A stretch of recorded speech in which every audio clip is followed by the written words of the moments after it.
Okay, we're live. Thank you. Okay, I wasn't sure where the boundaries were, but okay. So are we doing like any land and street? Right now, no, there's no one that's wanted to adopt a land and street. This is just for adoption and he wants to adopt Good Hope Road. Sure. So, but are we gonna open it up for any land and street and like now, if somebody else wants to do it? Oh, sure. Okay. Yeah, I don't see why not, but that's the reason that this thing got rolling was because of Good Hope. Okay. And that. Yeah, I mean, I think it's a great idea. And like I said, us supplying vests and garbage bags. The only thing is, would we have a dumpster here? No. No. But we I got see. garbage cans. Okay, 'cause I was just curious, that's the only thing I would be like, okay, where do we go, or where do they go with the garbage? Like, if they do it on a certain day, can Dennis go pick it up? Yep. And then bring it back here and Yeah. We pick it up with the dump truck. Right, And bring it back here. Yeah. okay, I would think so. And also then, they have, Waukesha has a sign that they have made up that they put on the roadway, that the group, whoever it may be, Has is adopted that. responsible for, right, we've seen the adopted Right, highway right. signs. And so we'd have that expense to do that, and it's probably like $100. With that too, I would say maybe ask the Lions if they want to sponsor that, because they were looking at sponsoring a new Lannon sign on Lannon Road coming south. They wanted to fix that and do some other things, Okay. so they were interested in some signage type Sure. donations. You want to take care of it? I can ask, Sure, all right, good. just one for now. Yeah. Okay. That's all we need is one. And they can contact me and we'll design or put together whatever it has to say. And we can ask Patrick too. yeah, I would say he'll probably have an idea of how those, or the size and whatever. Right, or we can copy whatever one. Right, and I would say, does Waukesha, since that is our road, we'd be able to put that sign up without any issue from Yep. the county? Yep. Okay. Okay, well, I'm gonna make a motion that we present the adopt a street or adopt a highway type program for Lannon to the village board. Second. We have a motion and a second to prevent, adopt the highway to the board. All in favor? Aye. Opposed? Motion carried. Motion to adjourn? I'll make a motion to adjourn. And I second. Motion made and seconded to adjourn. All in favor? Aye. We're adjourned. We're done. Who says government just drags on? You know, you guys really do need gavels, though. It would just be so satisfying to hear a gavel rap at the end of that, you know? I feel like. You're nothing but trouble tonight. You know that? You're nothing but trouble.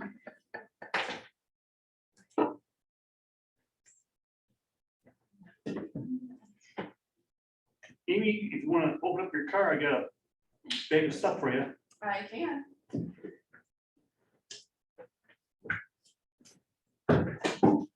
I can walk around the county. I walk around the long way. I actually have a bag of stuff for Ben in my car, might as well go get it.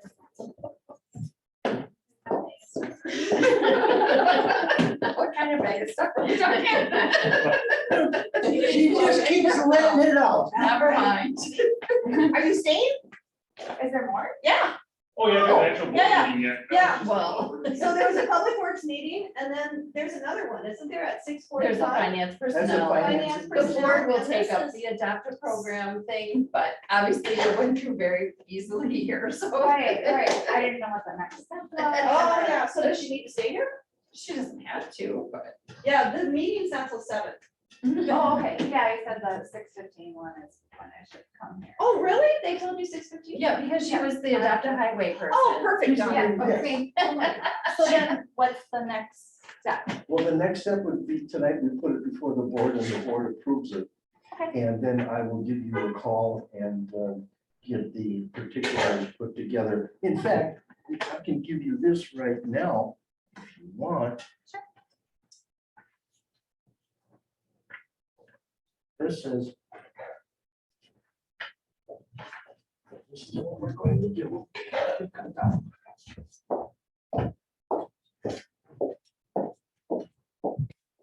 Brenda, Nicole, this evening. Good. Waukesha's adopt the highway application, we're just gonna enter it.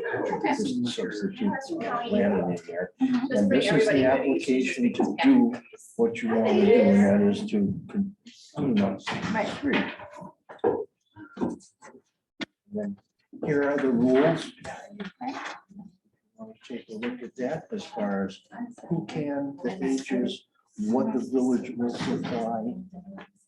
How many times you have to do it, and that's negotiable. They say 3 times. Right. I figured it's very small, but sometimes. So And so I'm not gonna move it, put that in there. I don't see where it's necessary to demand that 3 times be put in, you know. I had Just to that, some updates. For when you some wanna do reason, it, it wouldn't give me a let mouse. us know, so that you can do your bags. Okay. We'll supply the vests.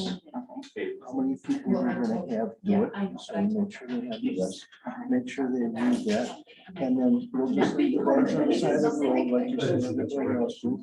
And we'll send out the Department of Public Works to pick it all up. And we'll just keep everybody safe. Get it done, and I do appreciate it. Thank you very much. It's a great idea. In the springtime, like early spring, I looked at the road. This is not good. Appreciate that so much.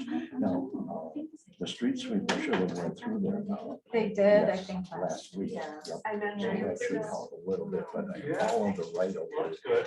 It's terrible, and we're gonna be cutting that Buddy. sometime probably this week. He really does. Looking Because we've forward, got a he's new really looking machine, forward we to. just bought one. My And first with a foil color on You it. know, and he bought a we're gonna condo trim in that all Sussex. down, So it should make it a lot So, easier. We'll be able he wanted to to do get it a more condo often because than we had. Sandy he's originally going to Boynton. Right, what did you say? I got a call, Kevin, from Ken, he's got COVID.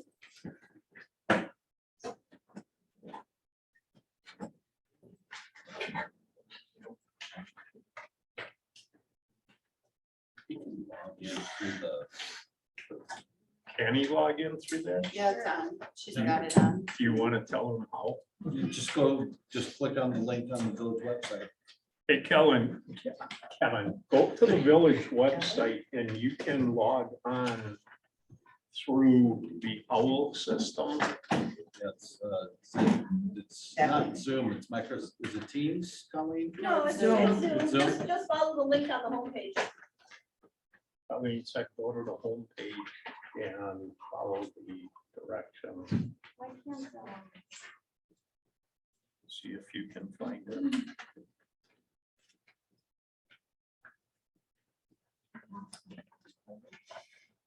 It's so cold in here.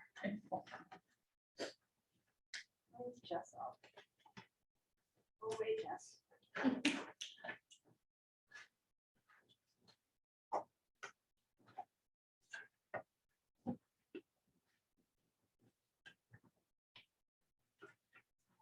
Are you having any luck? I thought about calling you too. But I'm gonna see if I can walk you through it. Just speaker This for is this one and then he can try and get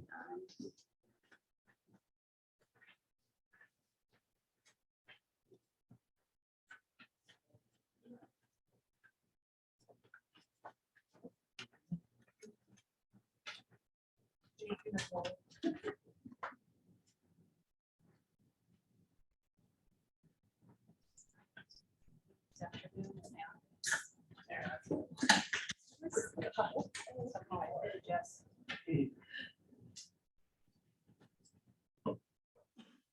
We can just do speakerphone for the finance. and personnel. I'm just gonna put you on speaker for the finance.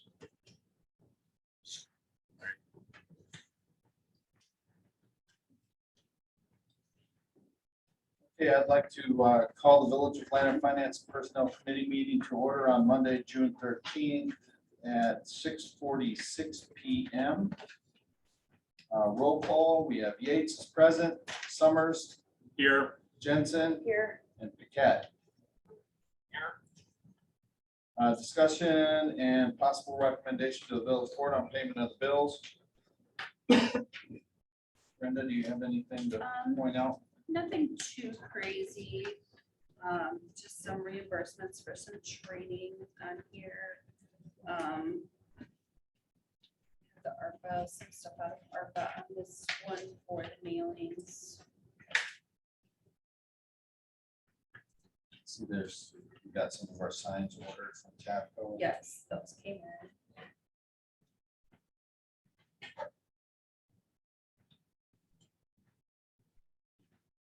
Everything else is pretty much stuff. Treatment bill, and then Sussex. and our vestibule lighting is done, and It Bill. is.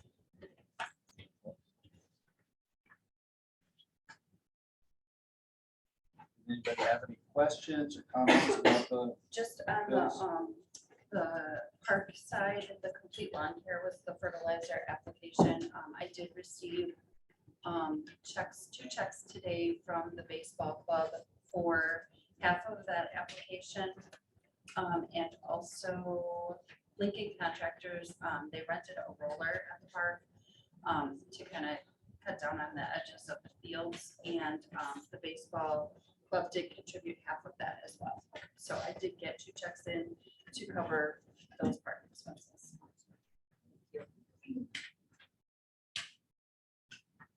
And the.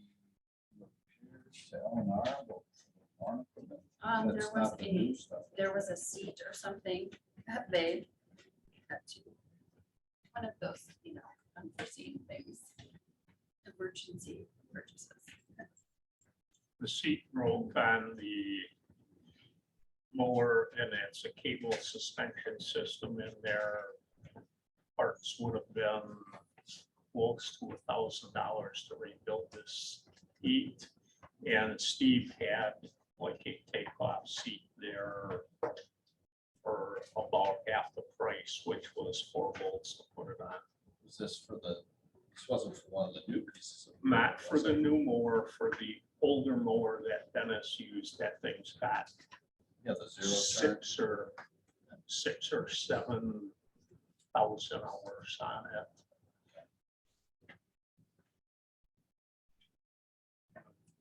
Steve cut us a deal on the seat.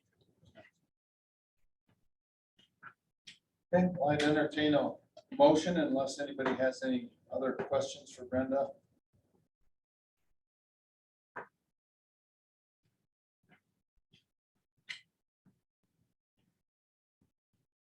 Hearing none, I'll make the motion then that we pay the bills as submitted by the clerk. Do I have a second? I'll second. Now everybody. Yes. We have a motion and a second. Any further discussion? All those in favor? Aye. Any opposed? Motion carries. Discussion of possible action on ARPA funds. The ARPA committee will be meeting later this week to review any applications that have been received to date and determine when our next meeting will be. The grant application period is open until the end of the month. So there, I anticipate there will be at least one more meeting to do so. That's all I have for that at this point. So we have a motion to adjourn. Motion to adjourn. There's a motion and a second. All those in favor? Aye. Any opposed? Okay, motion carries. We're adjourned.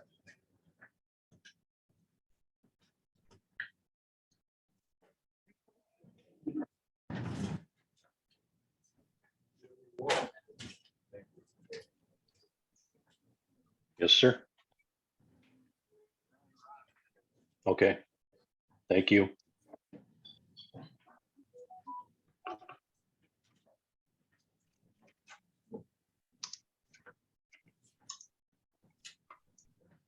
Good evening, everybody. I'd like to call this village board meeting to order. couple minutes after 7 on June 13th, 2022. All rise for the Pledge of Allegiance. Allegiance to the flag of the United States of America and to the Republic republic for which it stands, one nation, indivisible, visible, with liberty and justice for all. Roll call. Jensen. Here. Martin. Here. Nellis. Here. Paquette. Here, Reed. Here. Summers. Here. Yates. here. Statement of public notice. Has been posted. Discussion and possible action on a reading correction and approval of the minutes from the 5/9/22 village board meeting.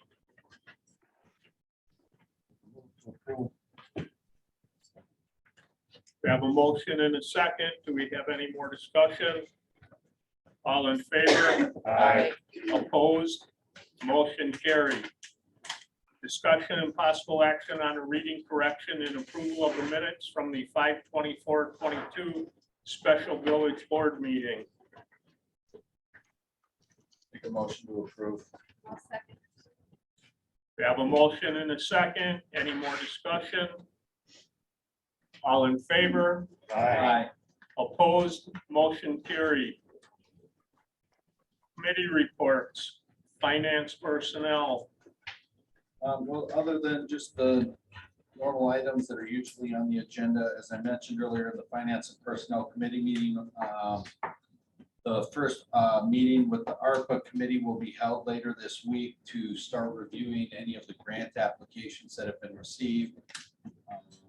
Again, that grant period, application period is open for the entire month of June. And then that period will be closed. So I encourage anybody who thinks they may qualify for these grants to go to the website.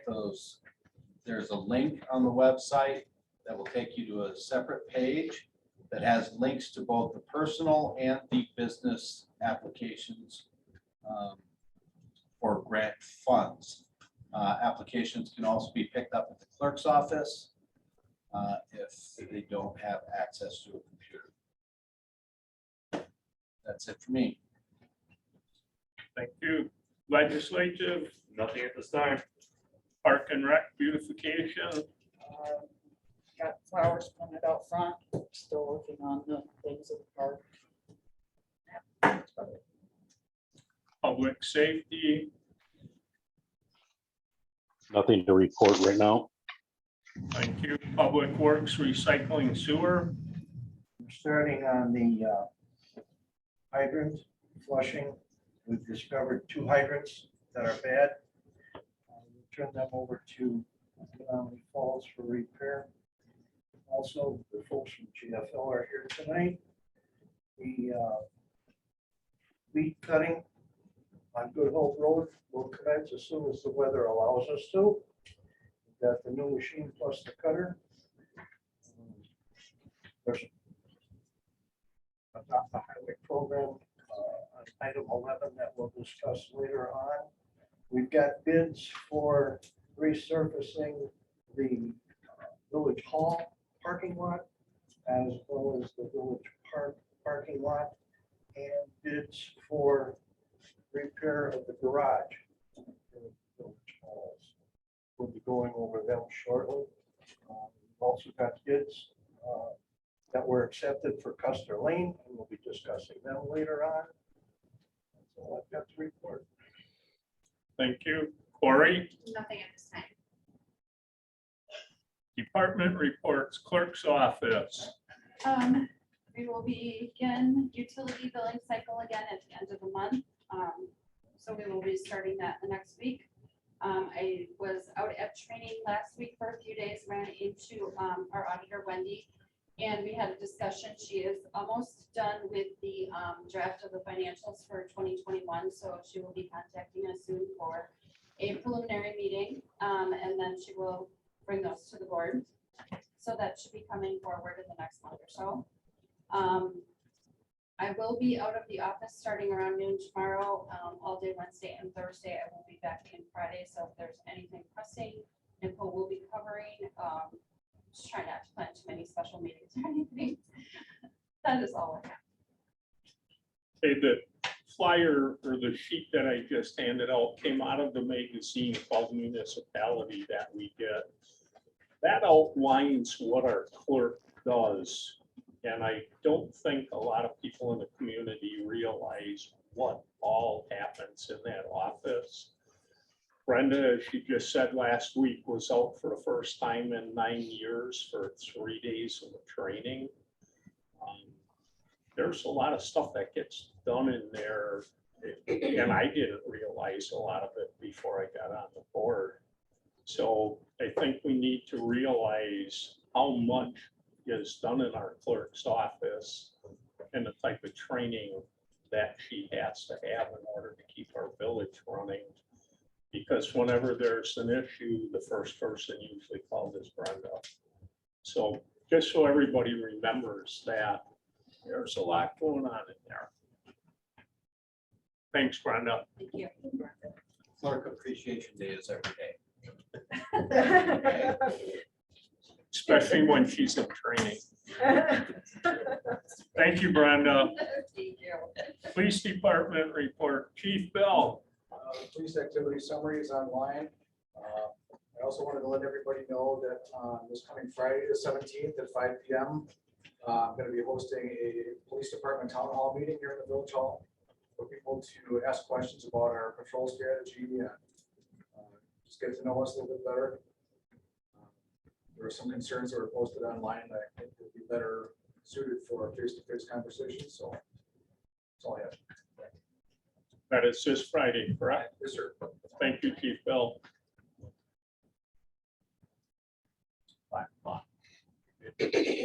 Citizen comments. This is meant for public comments on any subject without any discussion by Board of Trustee members or action, except for possible referral to a governmental body or a village agent.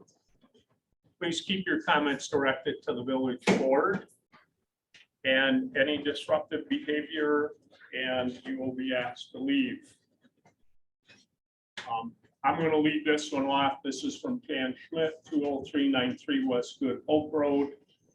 Dogs allowed in the park. Was mentioned by one of the trustees that there were many people parking in that lot and taking their dogs on the bug line. We have never discouraged this in the past. If they're on the bug line and come up to the park, the bug line does continue just south of the park. And why would they have to go into the park? Item 2, you wanted to take the no dogs allowed signs down. First and foremost, this will allow people with dogs with no leash to argue the fact that there are no signs specifying this rule. And if they are not from Lannon, they would not know our ordinances regarding this matter, as most of our residents do not know our ordinances. To place the signs in areas that are considered play areas isn't all our park play areas. We have the playground area, volleyball area that is all saying the children play in. You have the basketball, tennis areas that people play in. You have 3 baseball fields that children and adults play in and around. And you have the open air shelter that is used for parties that children and adults walk, not just in the shelter, but the surrounding grassy areas.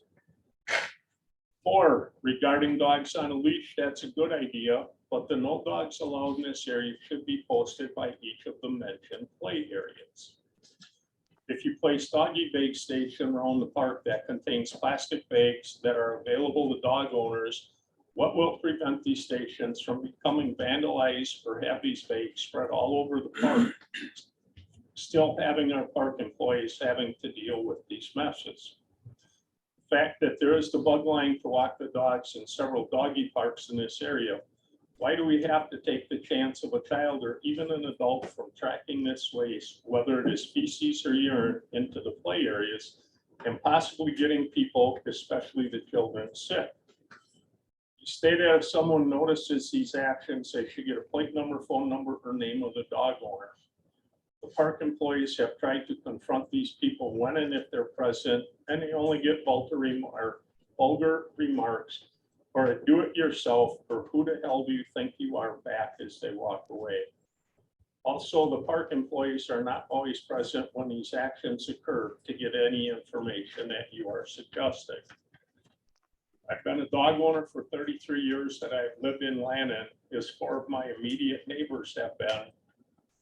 None of us have ever felt the need to use our park as a walking or running area for our dogs. I also have had my children and now my grandchildren play in this park. And if I found feces anywhere where my kids would be, I would hesitate to bring my children back due to the bacteria and mess that it would cause. I love our pets, are they're considered a family member in most cases.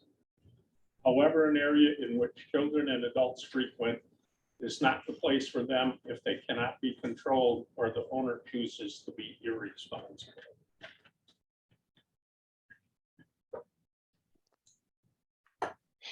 We have Terry Grenier, Lake Street. That is me. I just want to take a minute, in my position that I work at in churches, I am challenged with many people that I deal with. And so it has come to light that it is my time to take a minute. I have been coming to the village board meeting for several years now. I have witnessed easy meetings. I have witnessed challenging meetings. And I think it's time that someone in myself, I'll start it out, thanks you for all your dedication, your diligence, what you've put up with, what you have seen, what you have heard, what you've experienced when you're out in the village. I just want to take a minute to thank you for that. Hector, I remember when you came on board, I was at the meeting when President Winter was here, when you came on, and you've been here many years. So thank you for your many years of service. Ben, thank you for what you've put up with. I know it's been a lot, it's been challenging, but thank you for that. And as you said earlier, Don, Brenda, thank you.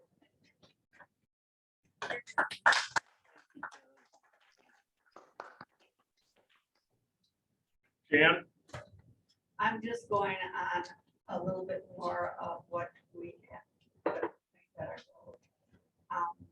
I know we haven't had a lot of huge vandalism at the park, but we've had small incidences, which a lot of you were not even present for when they happened. I mean, like, we had 10 owls stationed in the areas to keep the swallows away. We have 2 owls left. The rest have been stolen. The park employees actually watched a dog poop on the baseball field the other day, asked the woman if she was going to go pick it up. She turned around and said, her dog didn't do it. Dennis said, I just watched your dog do it, and her comeback was an F you, and walked away. The graffiti on the dump, we are now getting graffiti on the dumpsters and the light pole by the back garage. So we have to watch for that. For police department. The reason the bathrooms are closed, I know some people have asked.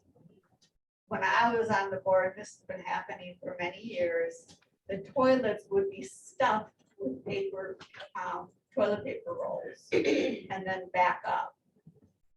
The park employees would have to call, they called Portage on, and they were good enough to come out, pump and find 2 and 3 rolls of toilet paper jammed down the toilets. That's when they decided to close the toilets up. Because the paper toweling that they refilled every day, you know, those would be gone by the end of the day and they'd be all over the floor.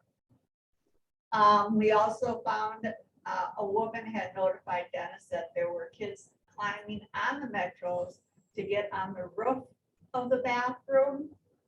So they moved the metros and they put garbage cans there to help prevent that. What they were doing up there, I don't know.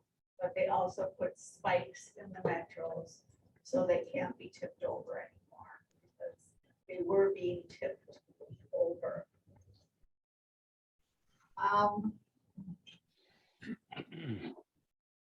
Dennis has found, I mean, like you know, I love dogs. I've had a dog all my life.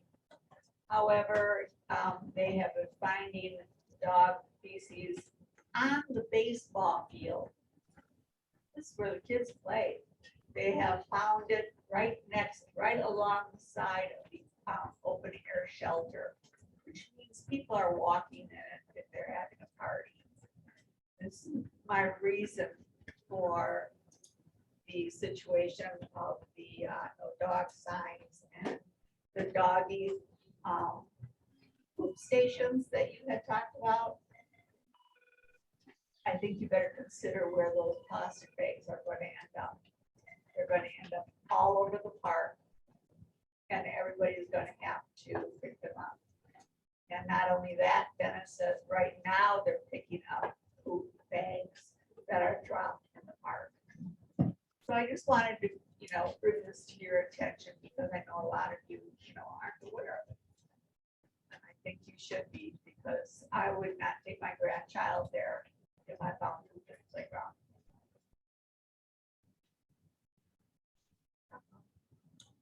Thank you, Jan. Matt Krieger on Main Street.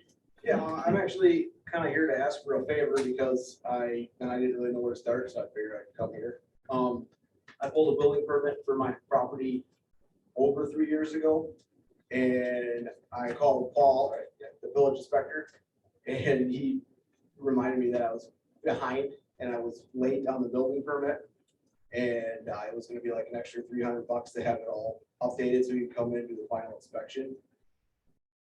It was my basement. I didn't really think about it. I just kind of did it as I had money to do it. And I was kind of wondering if there was some way that that fee could get waived for that inspection, because it's not like I was a contractor trying to make money out of it. It's just my basement. And I was trying to do it the right way by pulling a permit. I didn't know if this was the right place to start, but that's. If you could see me after the meeting, please. Okay. Thank you.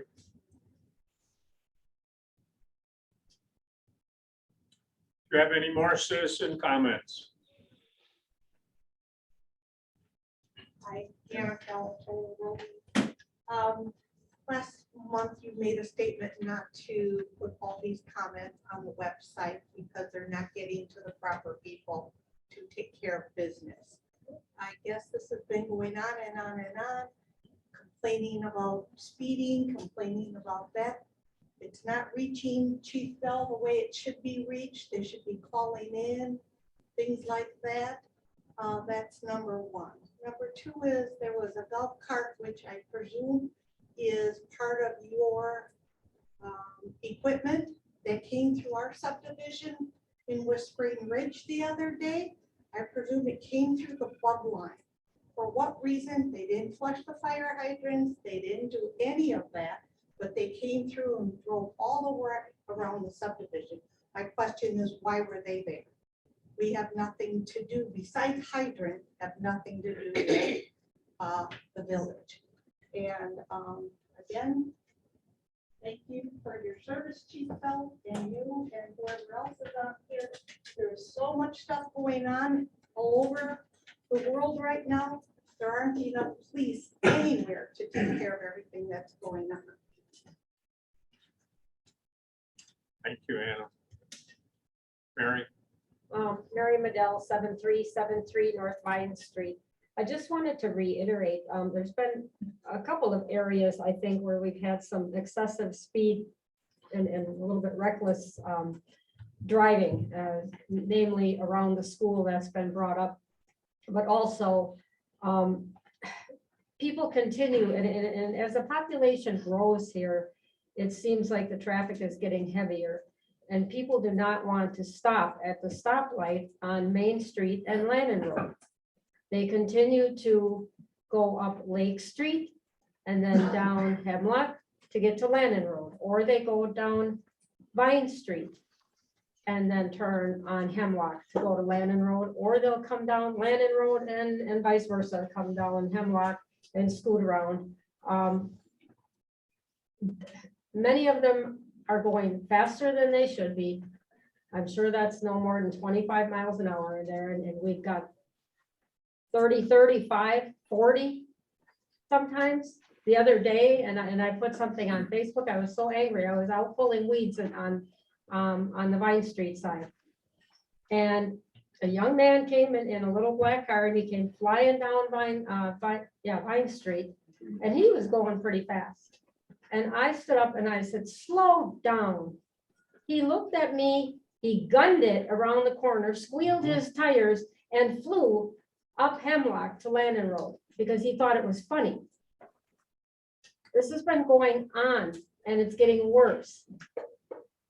And we have, there's been different things that have been talked about as far as I know, putting stop signs or putting no left turn signs. The most sensible option that we can think of as residents who live on those streets would be to put removable speed bumps in. That would make them slow down. If they're gonna continue to cut through there, which they shouldn't be anyway, they're just trying to avoid the stoplight. The people don't want to stop for it. Or the traffic maybe is backed up a little bit and, oh, I don't want to wait here. I'll just turn and cut around through the neighborhood. So that's, I just wanted to put that out there. And we feel that speed bumps would be the most effective tool to use. If stop signs are put up, they'll still speed down the street to the stop sign, and then they'll take off fast going from the stop sign or roll through the stop sign instead of stopping for it. So I don't see that would be a huge deterrent. That's all. Thank you, Mary. Randy? Randy Bedell, 7373 Vine Street. I want to agree with everything Mary just said. We've done an awful lot of consideration into the speed bumps, the stop signs, the no left turns, and so on and so forth. And the best thing that we came up with was removable speed bumps because they would have to slow down to go over them. Easily removed for the winter for snowplowing. If you put stop signs up on the corner of Hemlock and Vine, let's say, you're gonna have squealing going around the corner. You got these diesel pickup trucks with the big mufflers like this here. They're gonna wake everybody up every time they step on the throttle to go around the corner. As far as this car the other day that came down, it was a little green Toyota. I got a good look at the guy. I was sitting on my deck. I got a sore throat. I hollered so loud. I got this out the window. He's just lucky I was planted in the chair. But he went around that corner so fast. He had 4 tires that on that new asphalt made tracks all the way around the corner. He got down the Landon Road, turned left, and I tried to get him on my phone. I couldn't get my phone out and get a video quick enough. But this guy, he's got a little green Toyota, and he's got a bushy reddish brown hair. He sticks out like a sore thumb, the car and him. I mean, in my mind, he sticks out like a sore thumb. If I do see him again, I will get his number for you. But as far as the speeding on that road, we got little girls in the neighborhood, ride their bicycles, they cross the street to go to the bug line and so on and so forth. And these characters are coming down these roads like it's Highway 41. I mean, something's gotta be done before somebody gets killed.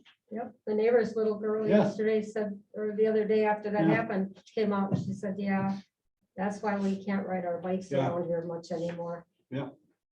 Everybody on the streets are aware of it. It's, with the extra traffic we've got in town here now.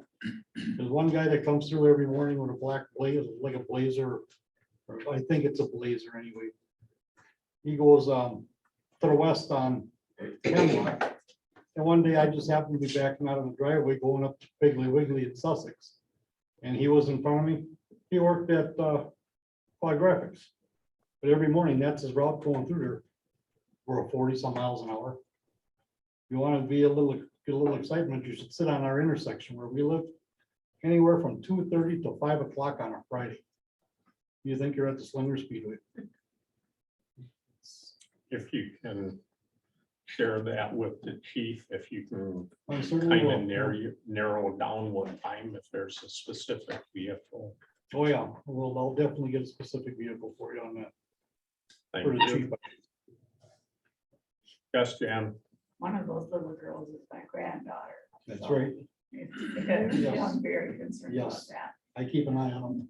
But the corner of Lennon and Google, we all know is horrible. I was sitting out on that front side patio on a Saturday, so I don't even know if there was a police officer on duty, that might not have been. But in a 5-minute span, I timed it. 6 cars flew through that stop sign. And I mean flew through that stop sign. Needless to say, we had a 3-car accident there, what, a week ago, 2 weeks ago?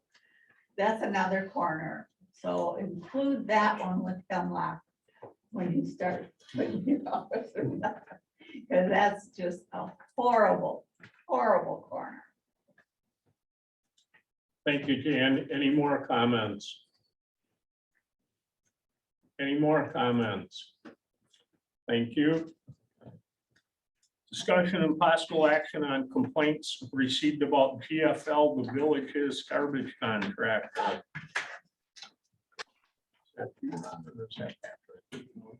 Gentlemen from GFL are here. So, have you seen the video that was sent?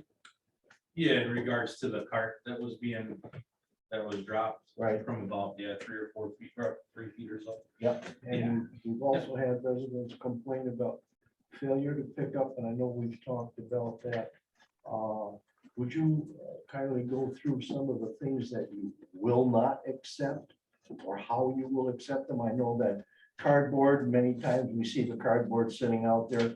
It's not cut up, it's just in boxes, haphazardly thrown on the side of the road. And I know you have rules as far as what you will pick up, what you won't pick up. So I'd like to go through that if you would. And then any of the board members that have questions or complaints that they've heard of, I'd like to address them all. Sure, thanks, Ron. When we started over in 2021, they sent out a nice calendar flyer as far as the collection days, and then on the left side, it just basically lays out what we take and what we don't take on there. I believe for the 2022, it was more of a basic calendar that I think the village issued out. So if anybody's new to town or wasn't familiar with this from last year, they may not know it's acceptable. And I don't know exactly who furnished this, but I found a copy in my drawer from 2021.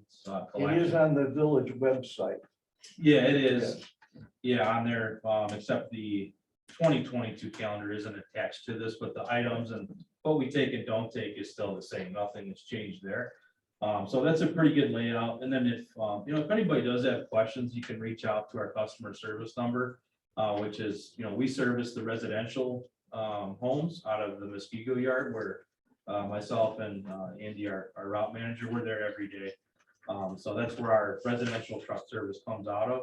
And then when you call the number on here, our customer service reps are in-house right there in Muskego in the building right next door to my office and Andy's office. So if you're not sure, feel free to give us a call and we'll give you some good direction on, what you can take or maybe a different way to get rid of it if it's something that we don't take, hazardous materials or, something along those lines. I know we've had problems with new drivers. Yes. Sure.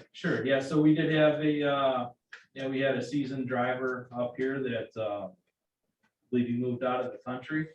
So, we got to backfill that position. And then we did have another driver who recently quit. Just wasn't a good fit for her.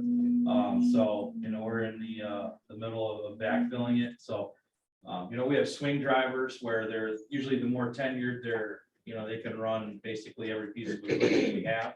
So, we do our best to stick them up here. So, it should be a streamlined service for everyone in the community.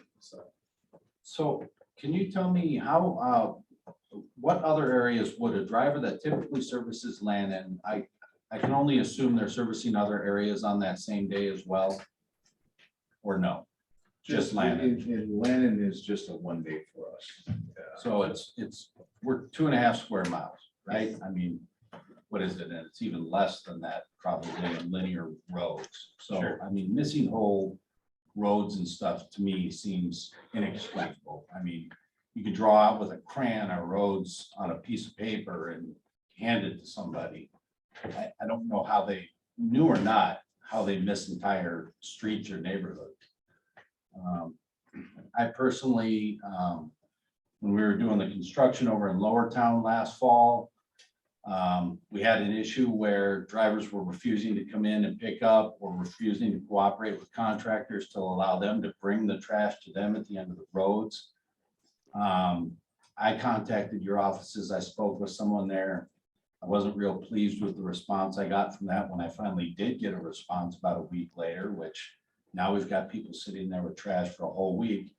I personally hired and paid for a dumpster to be delivered to that neighborhood for 2 weeks so people had a place to empty their trash because I couldn't get an acceptable response from your company.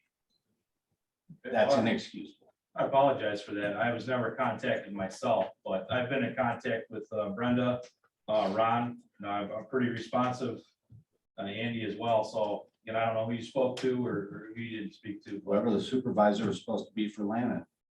I don't know if that was you or not. Somebody, they were gonna come meet me one day, but I had already addressed it, so. Okay, yeah, and we had a route manager that's no longer with the company either. So I've been at the Muskego facility for 8+ years. Andy's been there probably just as long, a couple months longer as a driver himself, you know, and worked his way. So, you know, Andy and I, again, I apologize for that. I would never have somebody tell you gotta pay a dumpster, get a neighborhood picked up. They didn't tell us that. It was just the solution that I came up with to get it handled because I Okay. wasn't getting an acceptable response from you. Okay. Well, it wasn't for me personally. Again, Right, I from your company. apologize. I've never spoken to you before. I was, you know, I know Ron, I have his phone number. Ron has both of my cell phone or my cell phone and desk phone.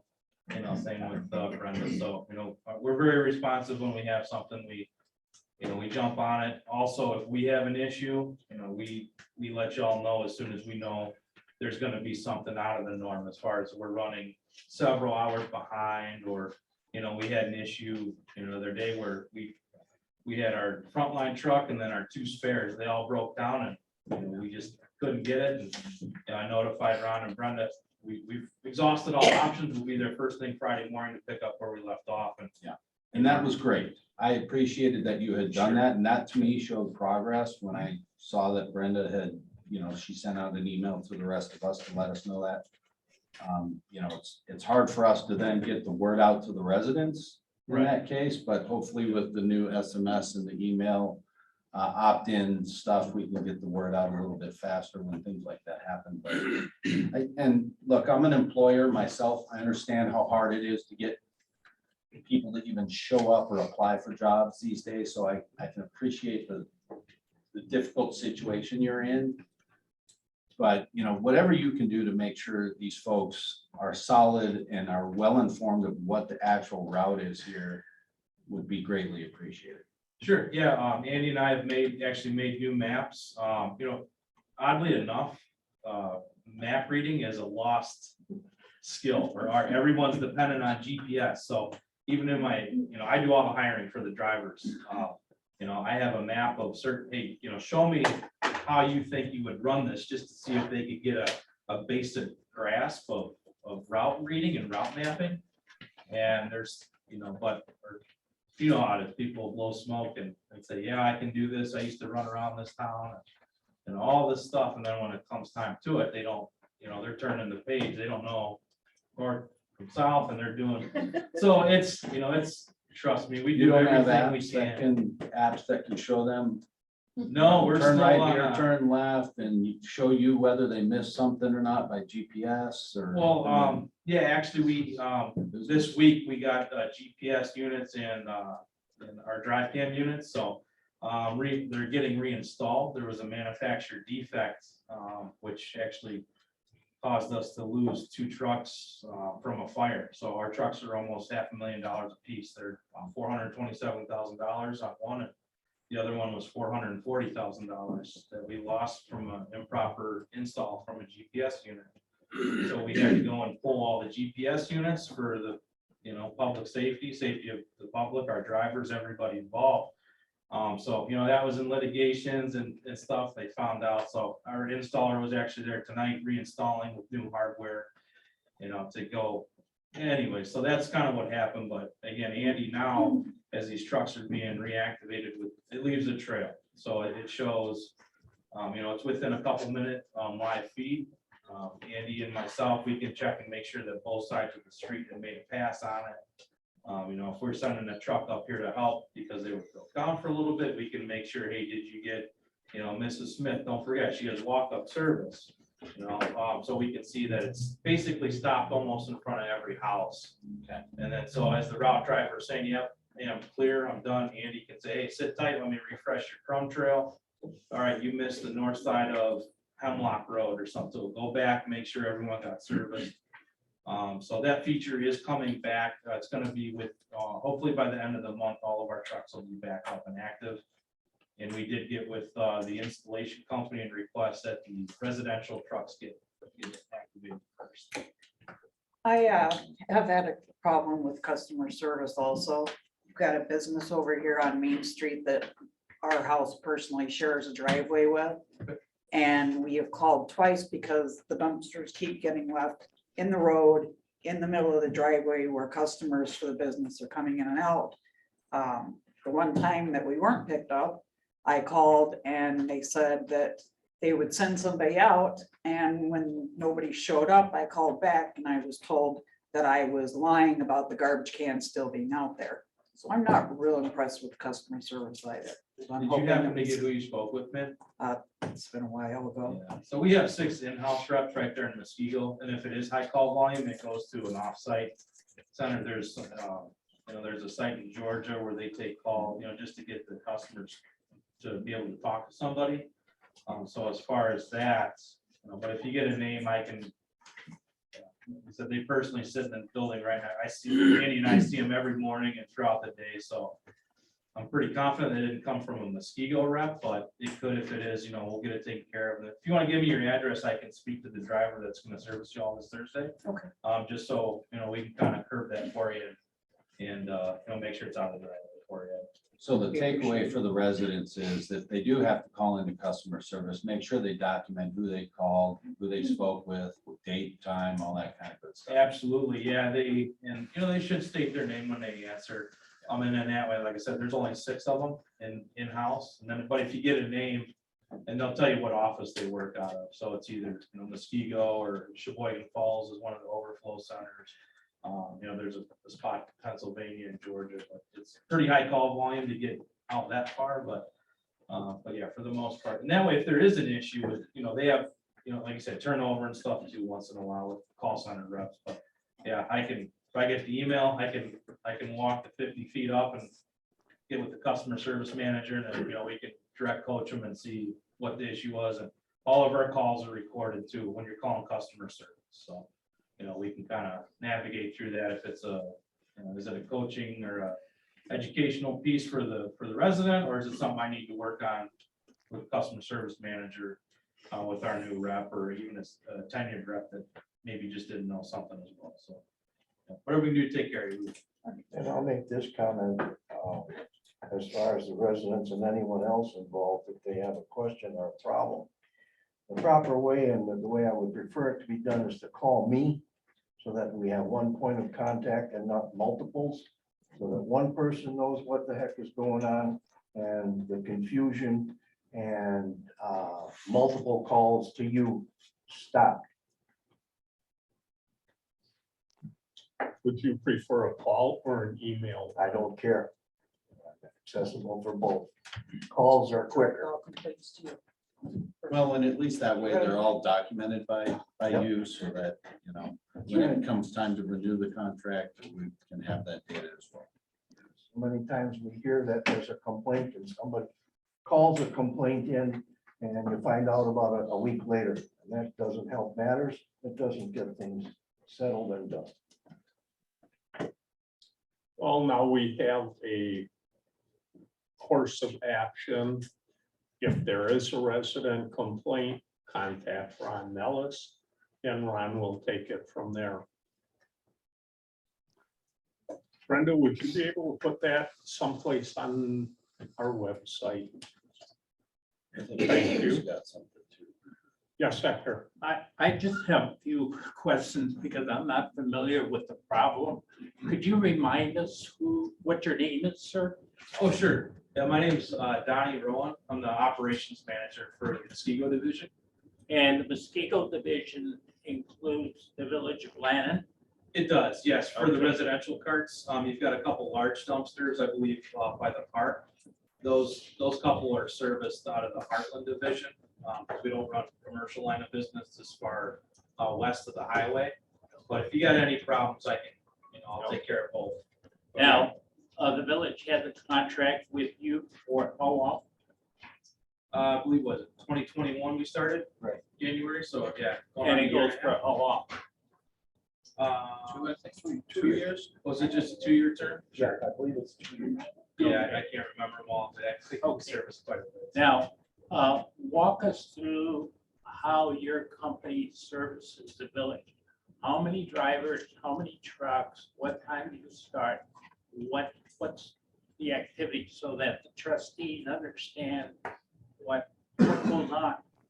Sure, so, general day, our driver, starts off at our yard in Muskego, they pre-trip their truck, make sure it's roadworthy. And then from there, usually they head up here, they punch in at, 6:30, so it takes about a half hour to do our morning safety meeting, get the truck ready up here. We don't collect before 7 a.m. for the courtesy, and I'm not familiar with the Tony's ordinances. But we're never here before 7 anyway, just because it takes about 45 minutes to drive a garbage truck up this way.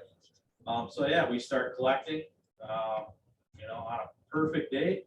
Our driver will do either the trash or the recycling service, and then they'll go and dump whatever material that is. And then they'll come back and do the other line of business or the other material. So how many homes are in the village? About 420, 440, somewhere in there. So yeah, we do have to drive out to Germantown to dispose of, if we do the trash collection first, they'll do that, run out, dump it in Germantown at our disposal facility, come back, then they'll start collecting the recycling or vice versa. They'll do the recycling first. They'll go run to Germantown and dump that off, and then they'll come back and pick up the other stream. So, and then if we have drivers that finish up, if we service Mequon, Glendale. I'm just interested in what goes on here in Lannon. How Yeah, many so- drivers do you assign to Lannon? Just one. Yes, because one. it's small. Yeah, our drivers, depending on the drive time and the density of the homes and routes, they can do anywhere up to 1,500 homes a day. So with it being, call it 450, they've got time to hopefully do both. But the other municipalities, if we have a driver that finishes up early on Thursday, they'll come over and help on the back end of the second stream that's being worked on for the day. Do you typically start at one location and work your way through a particular pattern? For the most part, the dedicated. What is that pattern? That I couldn't tell you offhand. It's, they could work from north to south. It's, We usually work towards Good Hope Road. So we work furthest away and then work towards Good Hope Road. From the south or from the north? Yeah, from the north towards Good Hope. We'd like to end toward as closest to Good Hope Road as we possibly can. That's a trucking route for us. And that's the easiest way to the dump sites. So we work towards Good Hope Road. And it's generally what typically, what time do you expect the driver to finish? If you just have that Each driver going each back? time that we empty out, it's roughly about 3.5 to 4 hours per thing. So it's 3.5 to 4 hours for trash. Driver goes empty out, it's about an hour round trip. And then another 3.5 to 4 hours for whether it's the trash or recycle after that, whatever the driver does first. We generally like to do the recycle first and then the trash last. For land. Because if something does happen, a truck does break down, we've got more options for trash drivers. There's 2 times the amount of trash drivers as there are recycle drivers. So if somebody breaks down, anything like that, we've got options for help. So most times, we like to get the recycle done first, then the trash, under recycling. Now, understanding that trustee Nellis prefers that residents who are having issues contact him first, and he in turn would contact you, but assuming for the sake of just understanding how you work, let's assume trustee Nellis is fishing in Canada and people have to contact you. When one of your 6 people, either locally or wherever they might be, you are an international company, are you not? Out of the Netherlands? Is that correct? No, so Canada. What do you instruct your telephone receptionist to take down in terms of information? You keep a log on the calls that come in. Yeah, that number doesn't go to Canada. It comes right to Okay, well, Muskego. Yeah. okay, what kind of information do you take down? Whatever the resident or the customer calls, they can say, hey, is the truck running behind, or I was missed, or, what day is the bulk collection day? Yeah, we answer anything that we can. I know you keep a log of those calls The calls are recorded, yeah, so we can go back. audibly, but do you write down? the log? Only if there's an issue, that needs to be logged as far as, hey, I'm sorry, I forgot it was trash day. Is there any way I can, I ran my card out at 10. I think they were here earlier. Yeah, they'll log that as for a courtesy or a missed pickup. Yeah, driver missed me. Yep, so those will be logged. Yeah. You log. Can you provide copy of those log entries for the village of Lannon since the beginning of your contract? I can see how far back they'll go. Yeah, and like specific ones in For the itemized. village of Lannon. Yeah, in detail. I don't know if we can do it in detail, but I can see if I can run a report to see how many issues. But, on top of that, I run a morning staff meeting every day at 8 a.m. And myself, along with Andy and our 2 other route managers, we go through every service issue, be it missed pickup, a courtesy, or whatever, and we verify it.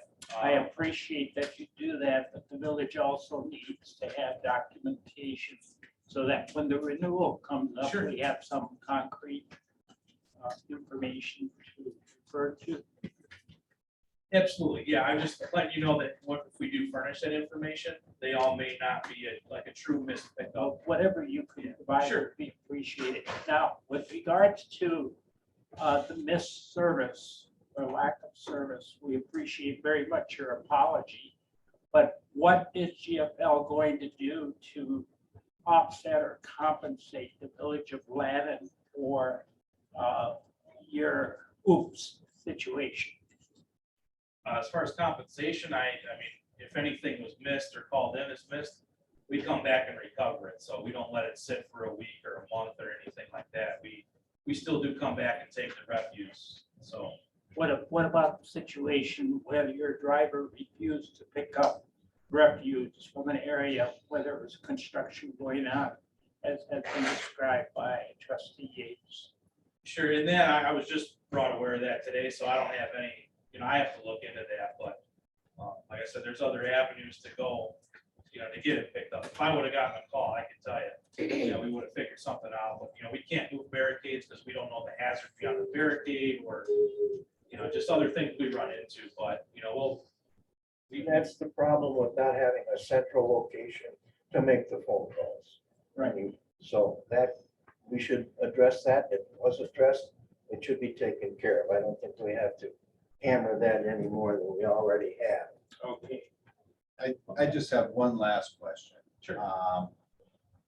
Do you have a policy regarding drivers exiting their vehicles or anything in the instance of, for example, this video that was, I guess it wasn't sent to you, but I received a video from a resident with the bin being dropped and it just getting left there and, the driver just drives off. Are they not allowed by your company policy to get off their asses and get out of the truck and go set the?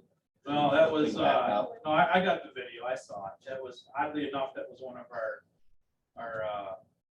drivers that, a pretty good driver for us.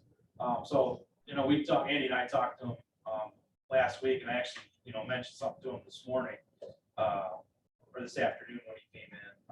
So, yeah, no, he needs to get out and set that. If we make, if we tip the cart over, basically what happened is that later on in the day, the truck was having some sort of a hydraulic malfunction. When it starts to get hot, the PTO pump was kind of cutting in and out.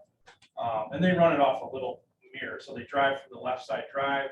They're looking at the grabber mechanism out of the spot mirror about, 4 inches or so. But he still should have seen that. And the thing opened, the grabber opened up while it was in mid dump on the way to set down. And, kind of popped out of the view of being, he should have saw it. So This was the last house on a dead end road. He had to turn around right there. So trust me, he saw it. yeah, and I spoke with him. I said, hey, we need to do a better job. If you knock the can over, you need to get out. Yeah, get off your butt and set it back up for the resident because, the So trash there's got no empty. policy prohibiting them from doing that. No, they can get out. Yeah, if they make a mess and like a day like today where we had 70-mile-an-hour winds, we can't pick up stuff like that. That's, Understandable. if we tip it over, our driver or the mechanism on the truck makes the mess. Yeah, you bet. Our standard is you get out, you clean it up, and then go to the next one. And with, as it's been described earlier, if you're only doing the one pickup that day, it's only a 4-hour route for you anyway, so you got plenty of time to do an extra good job. Absolutely, yeah. On a good day, right? They get started right out of the gate. Yep, it should be a nice, easy route out here. Yeah. I appreciate you coming in and at least facing this and addressing it. Sure, not a problem. That's what we're here for. So.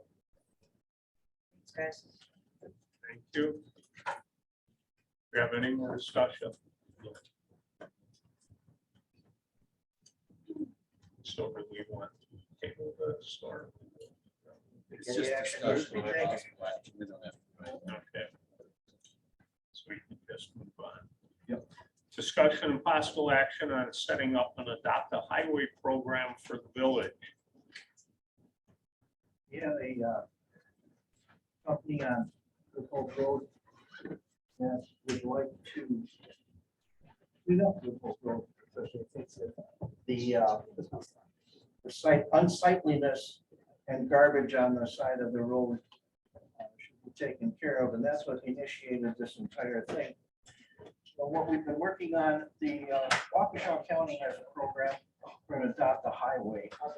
And the committee earlier tonight met and we decided that we were going to model and adopt the highway based on the Waukesha program, where an applicant would make an application and file it with the village as to what highway they wanted to sponsor and clean up, what the frequency was, what the frequency is that they propose.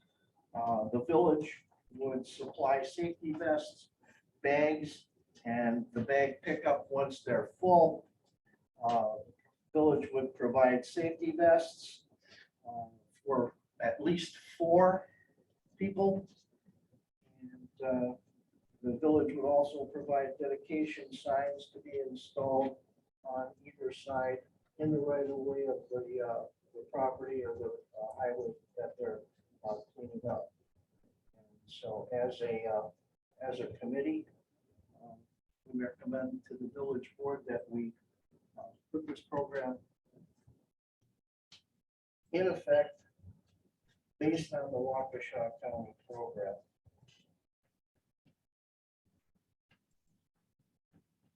Question? Yes, Hector. The bags that are collected, has GFL agreed to pick up? They're just garbage. Oh, They'll be put in the garbage cans here at the village. oh, so then village staff will drive around, right? Perfect. I'll make a motion that we model our adopt the highway or adopt the street program after the Waukesha County highway program for the village of Lynn. A second. We have a motion and second. Do we have any more discussion? All in favor? Aye. I, Motion carried. Discussion and possible action on promoting an officer to lieutenant. Right now, we're experiencing kind of the perfect storm of staffing issues. Recruitment and retention's always been a problem in this day and age for police, but for now, we have a number of people with personal business that are going on leaves of absence all summer, medical leaves, that sort of thing. One of those people is Lieutenant Bethia. He's my only ranking officer. He is leaving to become the interim chief at Eagle Police Department until sometime late fall, possibly November, which leaves me with a void I need to fill. So I have working for me Amanda Lang, who has plenty of qualifications and experience. She's a certified public manager, a graduate of Wisconsin Command College, a graduate of the Institute for Federal Leadership and Development. As far as leadership experience, she has 18 years total at Glendale PD, 4 years as a sergeant. She's a lead instructor in numerous disciplines at the MATC police training program. And she's a role model to other officers. I intend to have her continue what myself and Lieutenant Bethia have been doing as far as taking point on the ongoing accreditation effort through Willier to overhaul our field training program and to coordinate interdepartmental training with other agencies. So I think Lieutenant Lang would make an excellent lieutenant. I suggest that she should be promoted. Do you have any questions? I'll make a motion that we approve the promoting of Officer Lang to lieutenant. Second. Motion in a second. Do we have any more discussion? All in favor? Aye. Aye.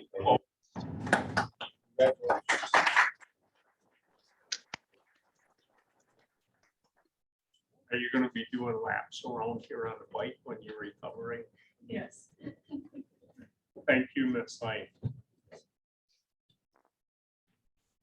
Discussion and possible action to approve hiring a part-time officer. As I mentioned, a lot of people are going on leaves. Just today, we had a resignation. Officer Bonesteel is leaving. He's got a successful real estate business. So Officer Beering is on indefinite leave of absence. Officer Chin is always on military leave, it seems. I've got a couple other officers that have very limited availability based on their other jobs. So I'm looking at other officers. We found one excellent applicant here, Kyle Storman. He's got 14 years at South Milwaukee PD, where he worked as an arson investigator, intoxicator operator, bicycle trainer. He's also got 16 years of firefighter and EMT experience. He works currently at Freighter Hospital Security. He's received accolades for numerous activities, and he's highly recommended by our own former Assistant Chief, Steve Lesneski, who is now the manager of strategic security services at Freighter. So I trust his judgment. He's described everywhere that I've looked as an active officer who uses sound judgment and decision-making and enjoys community engagement. So it sounds like he's a great fit for Landon. So I would recommend that he do this hiring.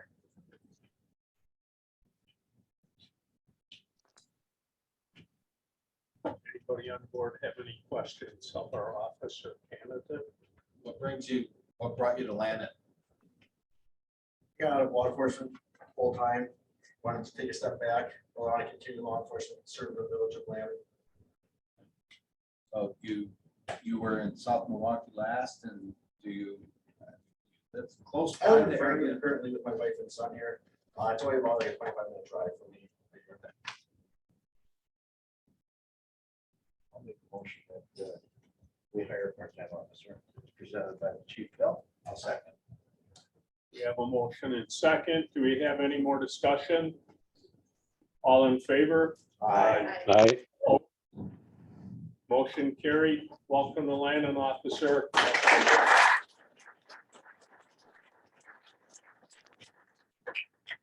How are you going to handle going from South Milwaukee to Landon? We're only this big. I know. Well, South Milwaukee is 4 square miles, so it's. Welcome to Landon. Thank you.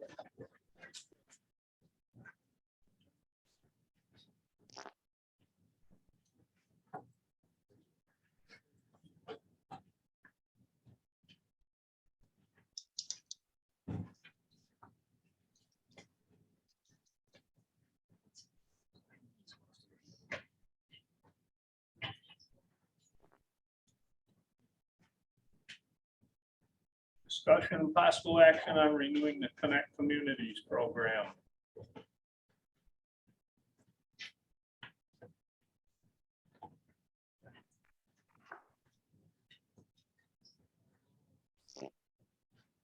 Brenda? Connect Didn't come Communities. from me. I believe it's Patrick. Well, it came from Liz at the LBA. And it got handed to you. No, I got handed to you.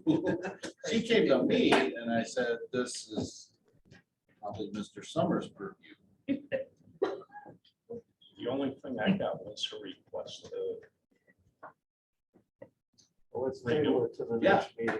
Yeah, that's what I mean. It's time to renew. There's an application process and I think we should continue to do it. We haven't been able to take a real active role in it as of yet, but I think that there's certainly value there in the future. And with our proposed meeting, at least with architecture at some point here, hopefully. I know we have a lot of things that we want to keep moving forward. So I think it's don't quote me, but I want to say it's like a $250 a year application. So I think considering the resources that they make available to us, I would suggest that we renew it. So I'll make that motion. We have a motion and a second for renewing the Connect Communities program. Any more discussion? All in favor? Aye. Opposed? Motion carried. Discussion and possible action on approving pay application 2 for the Land and Estates Well Facility.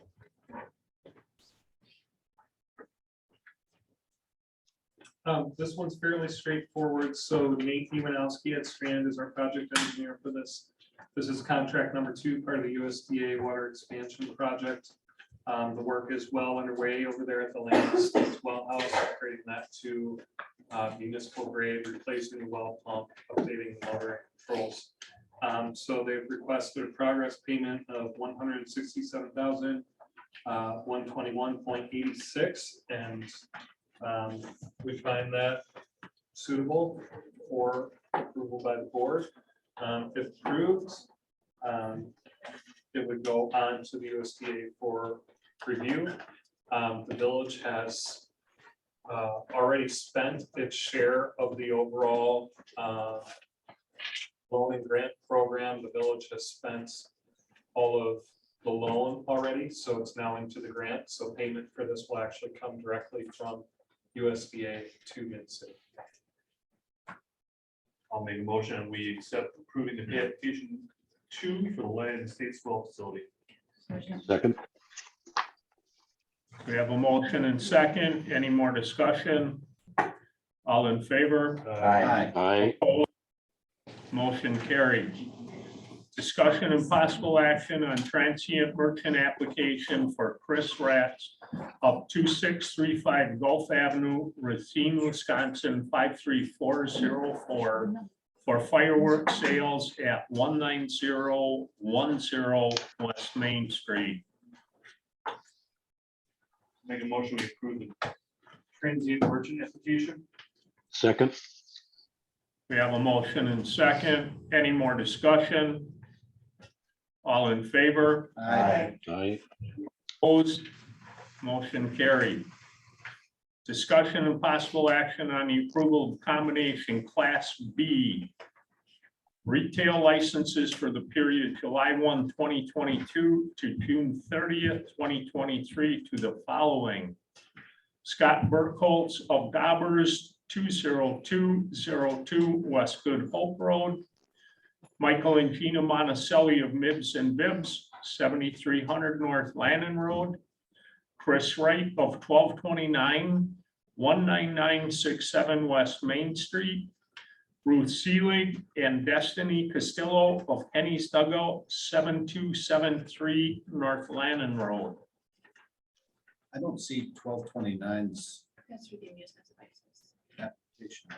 These are just the renewals of the combination ones. We didn't include those because they're renewals and they get quite lengthy. Oh, So we Gotcha. just included some of the ones that change. Sorry. I'll make a motion to accept the approval of the combination class B retail licenses for the 4 establishments that were so named. Second. We have a motion and second. Any more discussion? All in favor? Aye. Motion carried. Discussion and possible action on the approval of a combination Class A retail license to Didier Singh of Lannon BP and Quick Mart, 20093 West Main Street for the period July 1, 2022 to June 30th, 2023.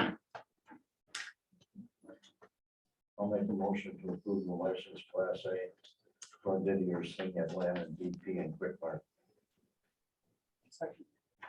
We have a motion and second. Any more discussion? All in favor? Aye. Opposed? Motion carried.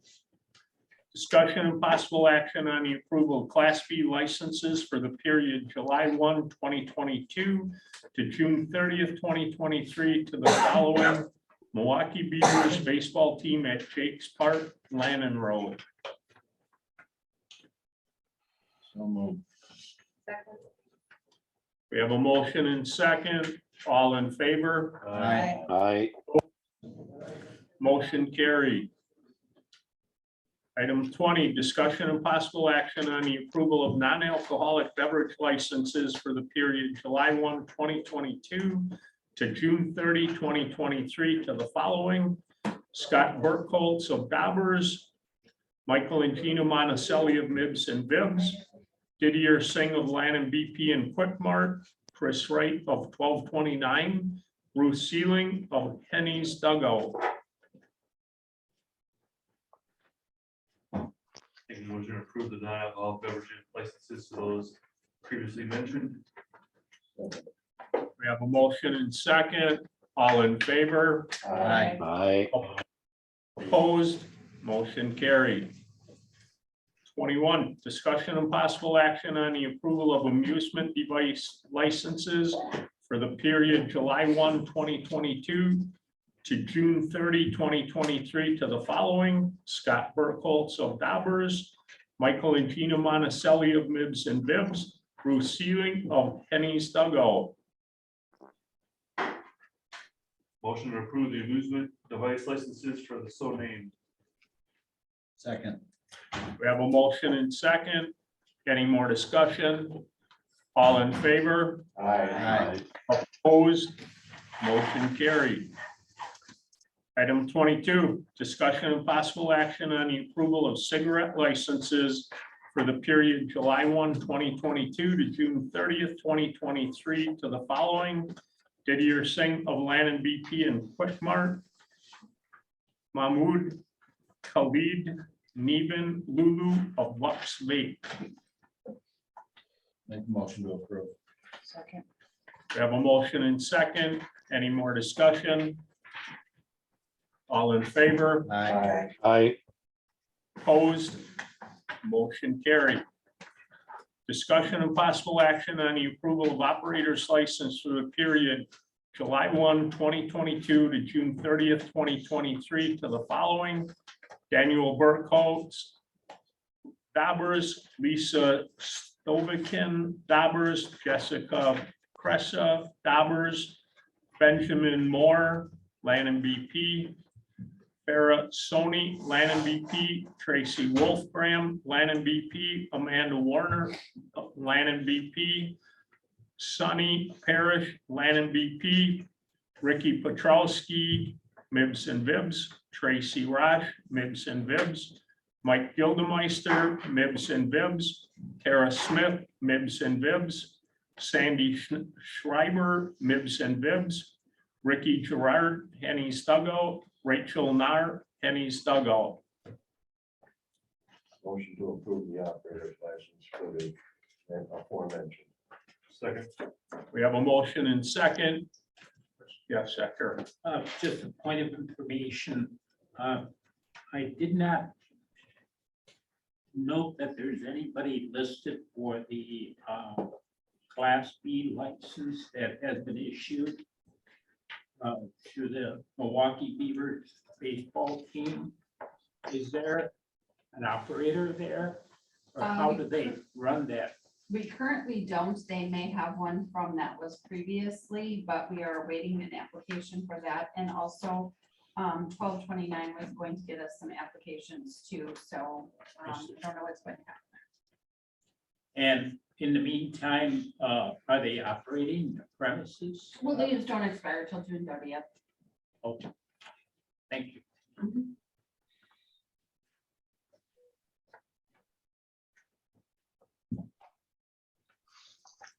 We have And any Chief more Bell discussion? did do background checks on everybody, all the operators. Do we have any more discussion?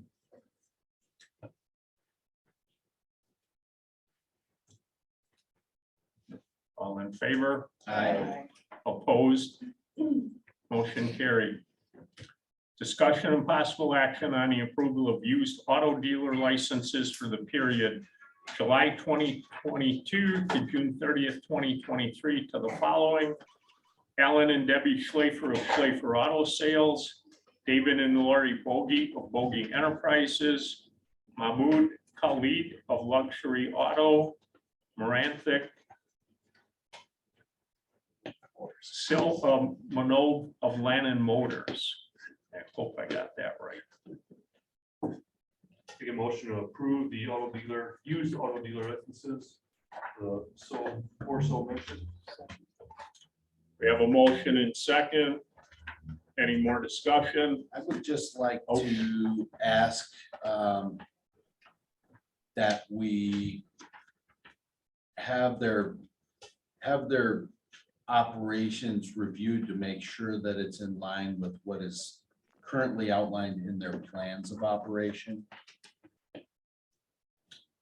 Just historically, I know we've had some complaints about excessive vehicles or more vehicles than are allowed on lots and things like that. So, and if I'm not mistaken, I believe the one right next door here, when we approved that, I'm pretty sure we told them they needed to have a dumpster enclosure, which I know is still not up.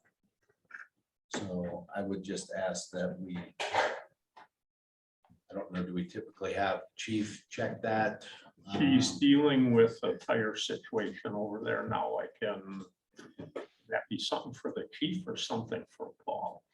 Either or. Yeah, I think the chief, just from an enforcement standpoint, he can just spot check them. Again, I'm not looking to run anybody through the ringer here, but at least make sure they're sticking need to follow to what they their say plan. they're gonna do. So Okay. specifically, number of vehicles, condition of vehicles that are out in view, dumpster enclosures, things like that.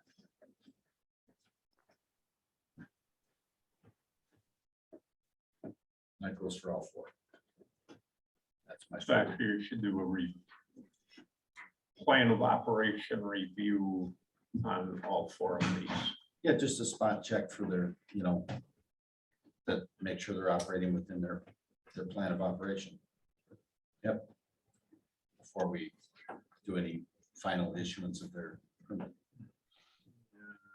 We only got a couple of weeks. And we don't have another. We only have 4 and there's only 3 vehicles here, or 3 square miles, 2.5 square miles. They don't have to report back to us and get approval. I'm just saying, make sure that the chief checks them out, lets them know if they're in any kind of violation of any of the stuff, and then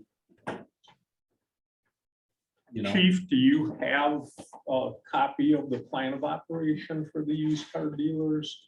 I think I've been for my- Brenda does. Okay.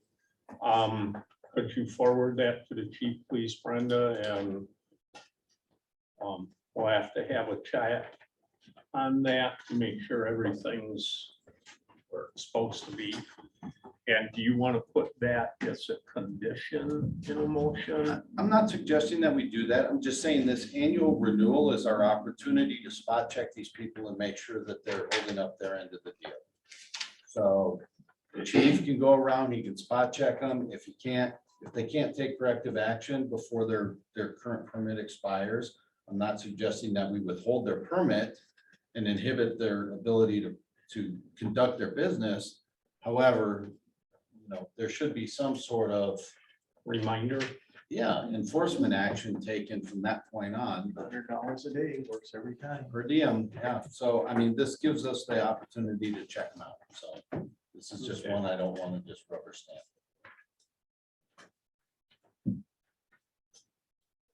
Do you have something, Hector? No.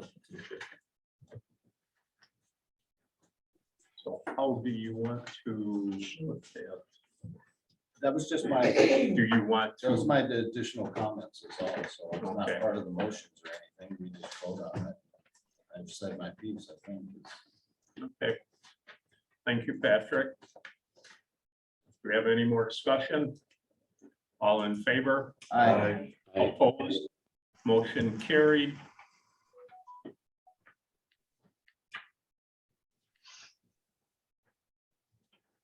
Item 25, discussion and possible action on approval of resolution for CMAR report on Lannon's behalf for 2021. This is just a report that is due June 30th as well from us to the DNR. I spoke, Ben and I went back and forth a little bit on some of the items. I filled out the report and updated the resolution to be approved. I just need to go back in and enter the resolution approval date and submit it to the DNR by the end of the month.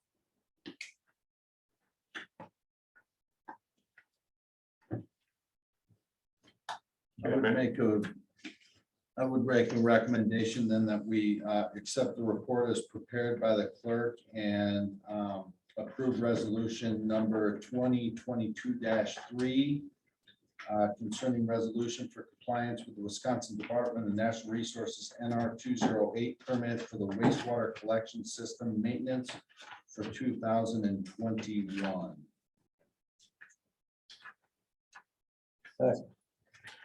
We have a motion and second. Do we have any more discussion? All in favor? Aye. Aye. Opposed? Motion carried. Discussion and possible action for pay request number 6 for contract 1-2021 for PTS contractors. This request is in the amount of $25,000, which would bring their total payment up to approximately 3/4 of their contract value. I've reviewed this. I have no issues with it, so it is suitable.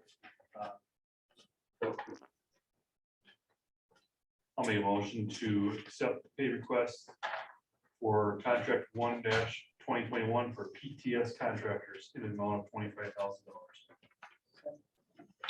We have a motion and second. Do we have any more discussion?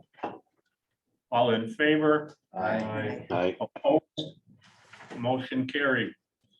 27, discussion and possible action for pay request number 6 for contract 2033 for Mid-City Corporation.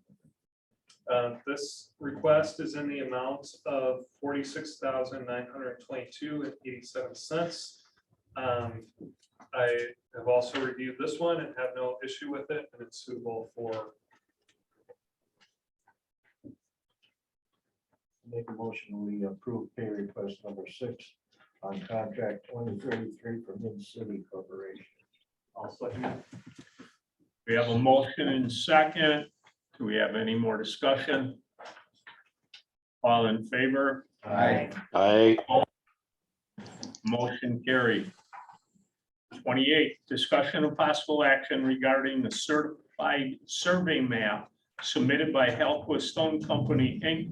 for LANV 0071990, LANV 0071988, and LANV 007199002, located at approximately 21464 West Good Hope Road. I will take this one. The purpose for this certified survey map is to do a land division of the Collie Farm. They also acquired the 2 smaller relatively square parcels on the southern end of the property toward Good Hope Road. So they want to join those also. The purpose for this land division primarily is to create a lot 1 and lot 2, a northern lot and a southern lot. And it's been contemplated that the southern lot be brought into TID District number 2, for which their elders is working on a TID plan and boundary amendment. Only whole parcels can be in the TID. TID cannot go through the middle of the parcel. Therefore, the CSM would need to be completed prior to that. And so I've consulted on this with special counsel John Macy, who assisted in the conditional use grant the first time around. And he and I both feel that this is suitable for approval on the condition that any comments by the village engineer, village attorney, or special counsel be addressed. Do we have any comments from the village engineer or village attorney?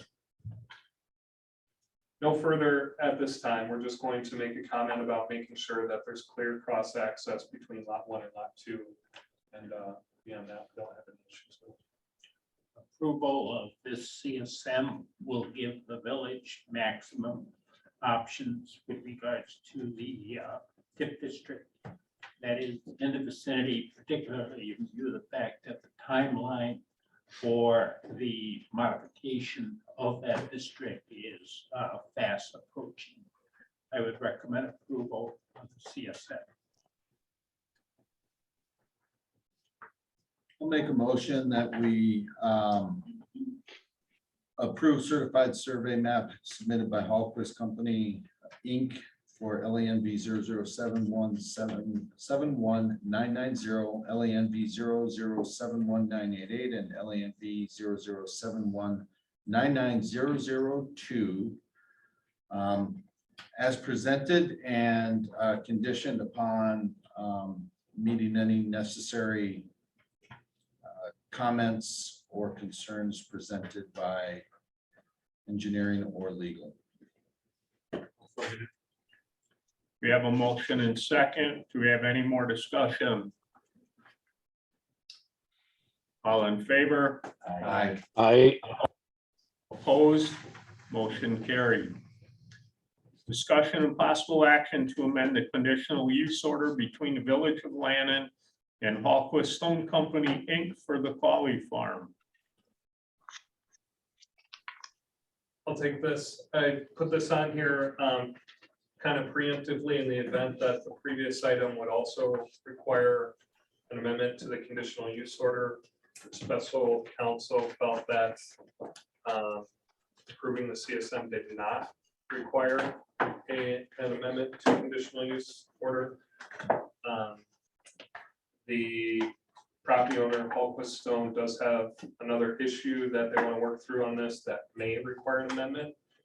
They have not prepared an application, therefore no action is required on this at this time.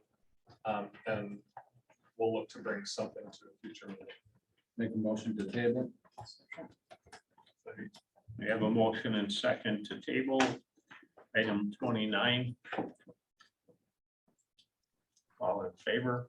Aye. Motion to table carried.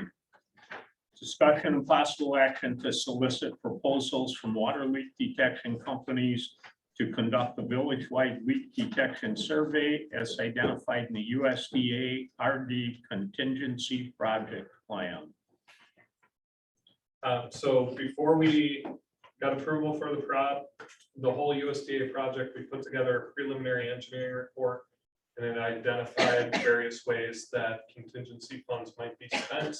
I think everyone knows that the Public Service Commission of Wisconsin tracks water loss for the village and has given village boarders to take actions to kind of improve the water loss amount.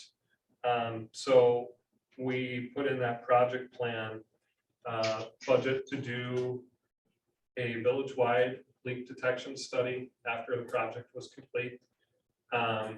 This will kind of serve two purposes. For one, it's still during the warranty period for the Vinton water main that was just put in.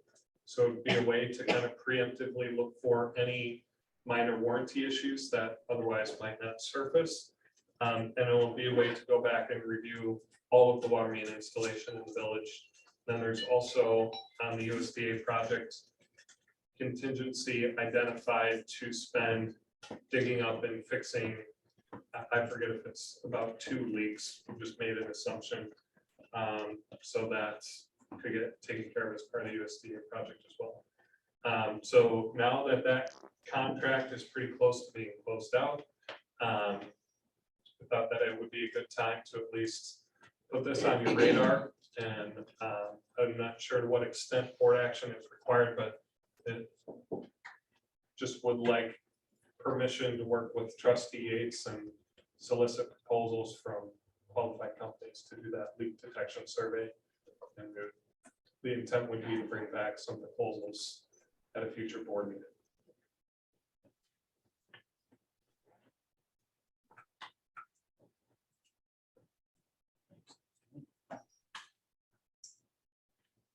I'll make a motion that we allow Strain Engineering to solicit proposals for water leak detection for our municipality water system. Second. We have them. Yes, Hector. Just a question. I realize that the Land and Estates water distribution system is not part of the municipal system. However, I think it's an accepted fact that historically their water distribution system leaks. And that's been a cause of some water contamination and oil water orders. Are you contemplating addressing that issue, or is that a separate issue from the inquiry as to whether the village-owned water system is having any problems? Yeah, good question, and it is a separate issue. Their water leakage has not shown up in any past Village of Land and Water Utility records, because up until probably a month ago, they were always their own independent system.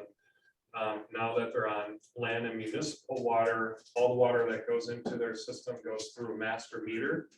And they get billed for all the water that passes through that meter. So you may recall that in kind of negotiating the wealth transfer agreement with Land and Estates, they came to us and said, hey, we have leaky water mains, and they wanted to negotiate some type of discount on the water. We told them that's not possible. They said, well, could you give us a discount on the sewer? Because at least we know that all of the water that's going through the water meter is not ending up in the sewer because it's leaking out of our pipes. And kind of a logical kind of compromise that we came to is we're giving them 3 whole calendar years of a discount on the sewer bill based on documented water loss percentage. And that has a horizon date to it. And that interim period is intended to give them time to go find and fix their own leaks, which they have been doing. They use Mid-City for their private water main work. And I know from talking with Mid-City, they've been in there multiple times a year fixing various parts of the system. Follow-up question, just for everyone's general information. It's my understanding that Land and Estates may be changing ownership. And I have a 2-part question. Do you know whether as a condition of transfer, Land and Estates or the buyer has to satisfy any PSC requirements with regards to their private water distribution system? And secondly, whether you have any recommendations as to what the village's position should be in reminding the seller and potential buyer of that obligation, which goes out several years? Good questions. The first one, as far as what obligations or what role PSC would play in the transaction of that property, I do not know. The second one, this whole arrangement is documented in the well transfer agreement, which has been recorded on file at the Registrar of Deeds. My assumption would be that that would come up by doing title searches and other work associated with the transaction, but beyond that, I don't. My understanding right now is they haven't offered a purchase. And I don't know beyond that where they're at in the process and how to communicate that and to whom.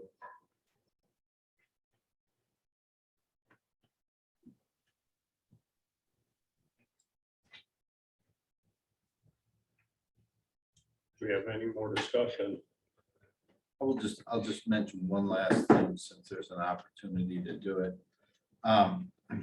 And Ben, can you verify for me then that it's my understanding that presumably, even though we know that they have historically had problems with leaky water distribution lines, I won't even really call them mains because my understanding is they're maybe 3 or 4 inch diameter 2 or pipes. 3 inch diameter pipes. Barely bigger than a garden hose. But it's my understanding that with the new water system expansion, the PRV valve that was installed at the end of Diamond Drive, the upgrades to the land and well facility. There's also a PRV at that well site as well.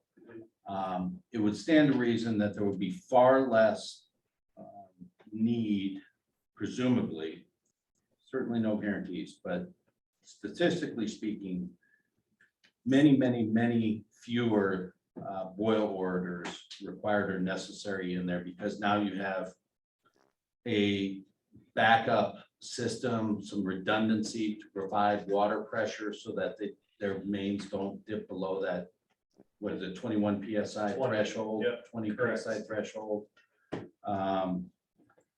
So while you might have isolated areas that get affected, they're going to be much more isolated now as opposed to a singular source, straight line system. Something breaks in the middle, everybody downstream is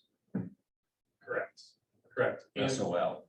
yeah, so a few things you touched on there. One, they have pressure reducing valves so that the pressure they have after switching to municipal water is the same as what they had when it was their own private system, to make sure that there weren't any wholesale major changes in their water pressure that would cause breaks, et cetera, to their system.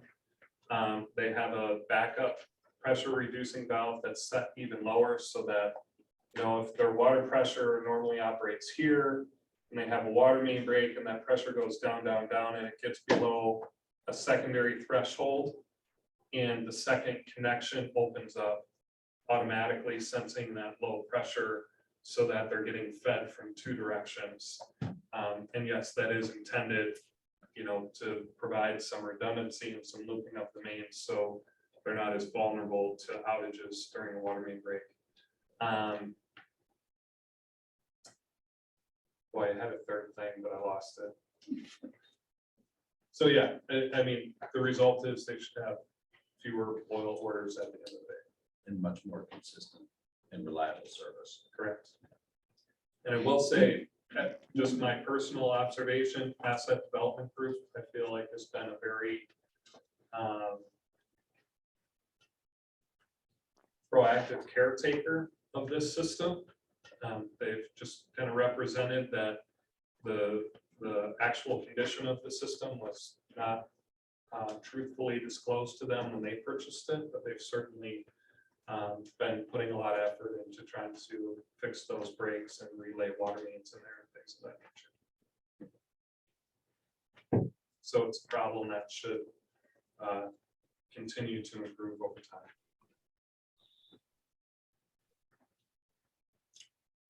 We have any more discussion?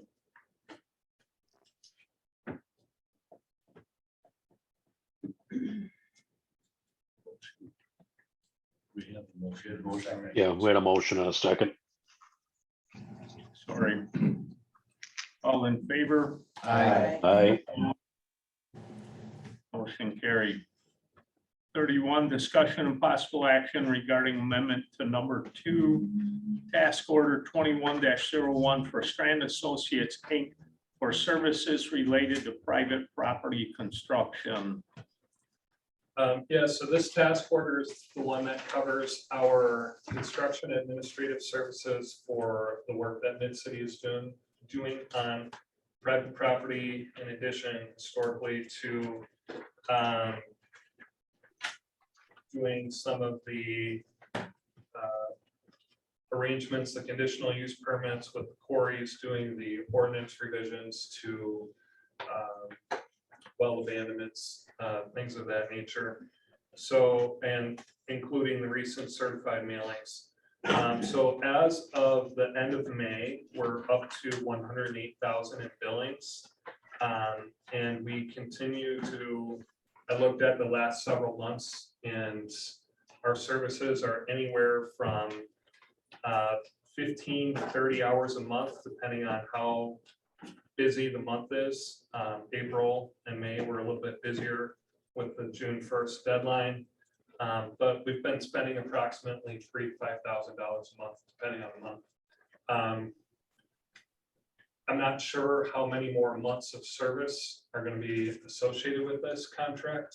We certainly have well abandonments that will stretch out to the end of July. So assuming that there would be 2 to 3 more months left, if we assume 3, and I would ask for just some direction on either approval to billing as we have, or if you want to set another dollar amount threshold by authorizing another $12,000 to $15,000 to keep going and come check back in a few months. That's kind of the situation that we're in on that contract. So, and that would also include any oversight with any warranty items, right? Which technically could extend until next spring. Correct. And I will say that our services on this task order are budgeted for and would get paid out of Corey grant fund. So it would also kind of be subject to that committee as well.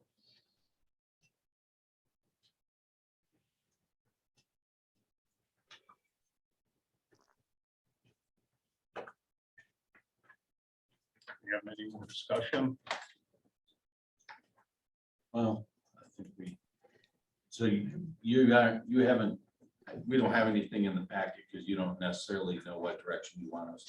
Yeah, correct. And I guess I bring this up in part, it's a little loose for me also, because when an issue arises, we jump on it. And I've been, as long as Mid-City's contract is open for private property issues, I've been accounting for my time on this contract so that it's not coming out of the regular water utility budget, so to speak, but it's reimbursable by the Corey committee. We're still under the threshold that we kind of put as a placeholder budget for professional services to be covered by that committee. It's just that we had an established limit in our task order, and we're billing beyond that, and just want to come back and either. So I think what I'm hearing then is the end of that secondary contract with Mid-Cities is what's kind of triggering the need to further define a termination for this task order. So it would seem to me that it would be reasonable to extend the task order through the warranty period for all the work that was done for the project. And presumably those funds can be recaptured or accounted for through contingency dollars. Would that be correct? Yep. And my hope is we don't even, for as far as that fund is concerned, that we don't even have to dip into contingency, but we're still kind of just getting closer to that To budgeted. your budgeted amount. Right. So would a not to exceed amount for that period of time, do you think, say 25,000 would be reasonable? It's too Yeah. much? I think that would be reasonable. I Talking hope about we a don't, year, right? well, yeah, to cover warranty issues, my expectation would be, if Mid-City's contract closes on July 31st, then we usually have 1 month of just like project closeout and documentation. And then we're in the warranty period, and hopefully we're not needed during warranty period, or if we are, it's in like one short burst of Sure. something happened, right? So we're certainly not intending to be, spending 15 hours a month during the whole warranty period. Sure. So I would think that would be reasonable. You guys. I'm just curious, where does the reserve capacity assessment component of the overall effort of the village factor in? Is that part of this test? To Or is be it part of honest, something else? I do not recall if that was a straight village expense, if that's a Corey grant fund expense, or if that's USDA. I could check into that and follow up. I thought we operated under the assumption it was a USDA, but I could be wrong. Have to look at it. So, so unless anybody has any strong objections to that discussion, I'll formulate a motion. That's right.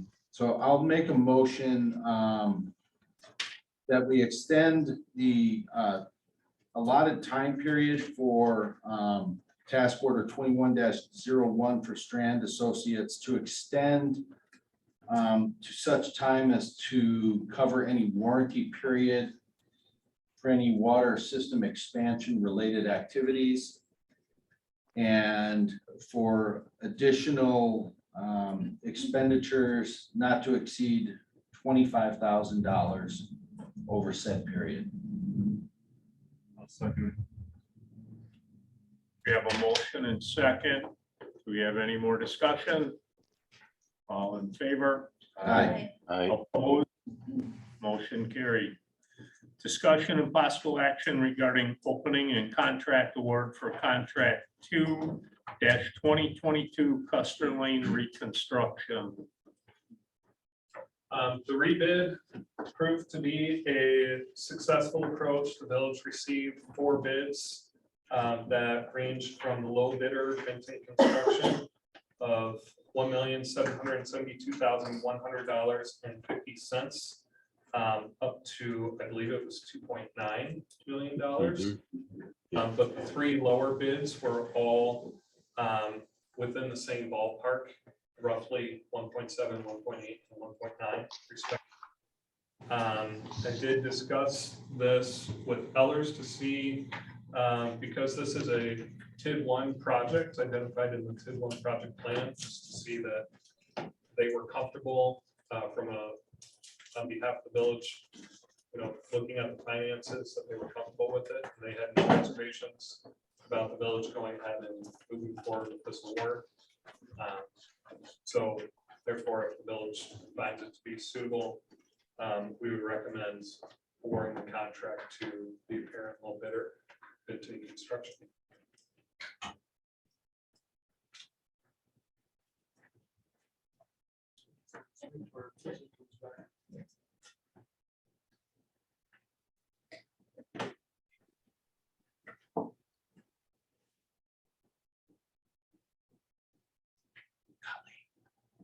Intermission music.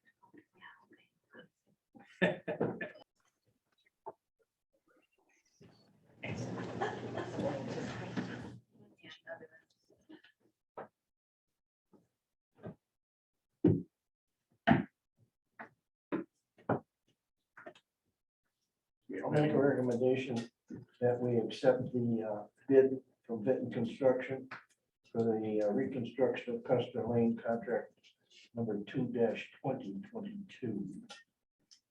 I'll second it. We have a motion and second. Do we have any more discussion? All in favor? Aye. Aye. Opposed? Carried. Discussion and possible action regarding amendment to Strand Associates, Inc. Task Order 21-03, Custer Lane reconstruction to include rebidding and construction-related services. Just as the motion implies, our contract right now just goes through design and bidding. So this would capture the rebidding plus construction administration and then the boots on the ground resident project representative services for the duration of the project. As discussed at the last meeting, we, in the rebid, changed the final completion date, pushed it out to August of 2023. So a lot of what the actual billings end up being will depend on how the contractor approaches the schedule. They could certainly get it done in less time than what we've budgeted for in our task order. But this is kind of a worst case scenario, so to speak. I hope I didn't just jinx anything. But this is a time and expense contract, so we'll only bill for services that are necessary.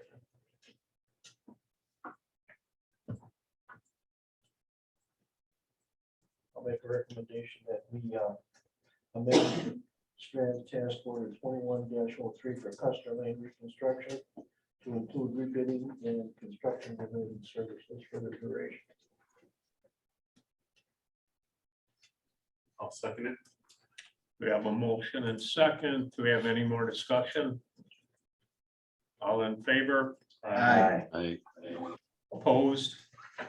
Motion carried. Discussion and possible action on sale of village-owned lot on Good Hope Road. My thoughts on this is right now, talked to Patrick about this a little bit.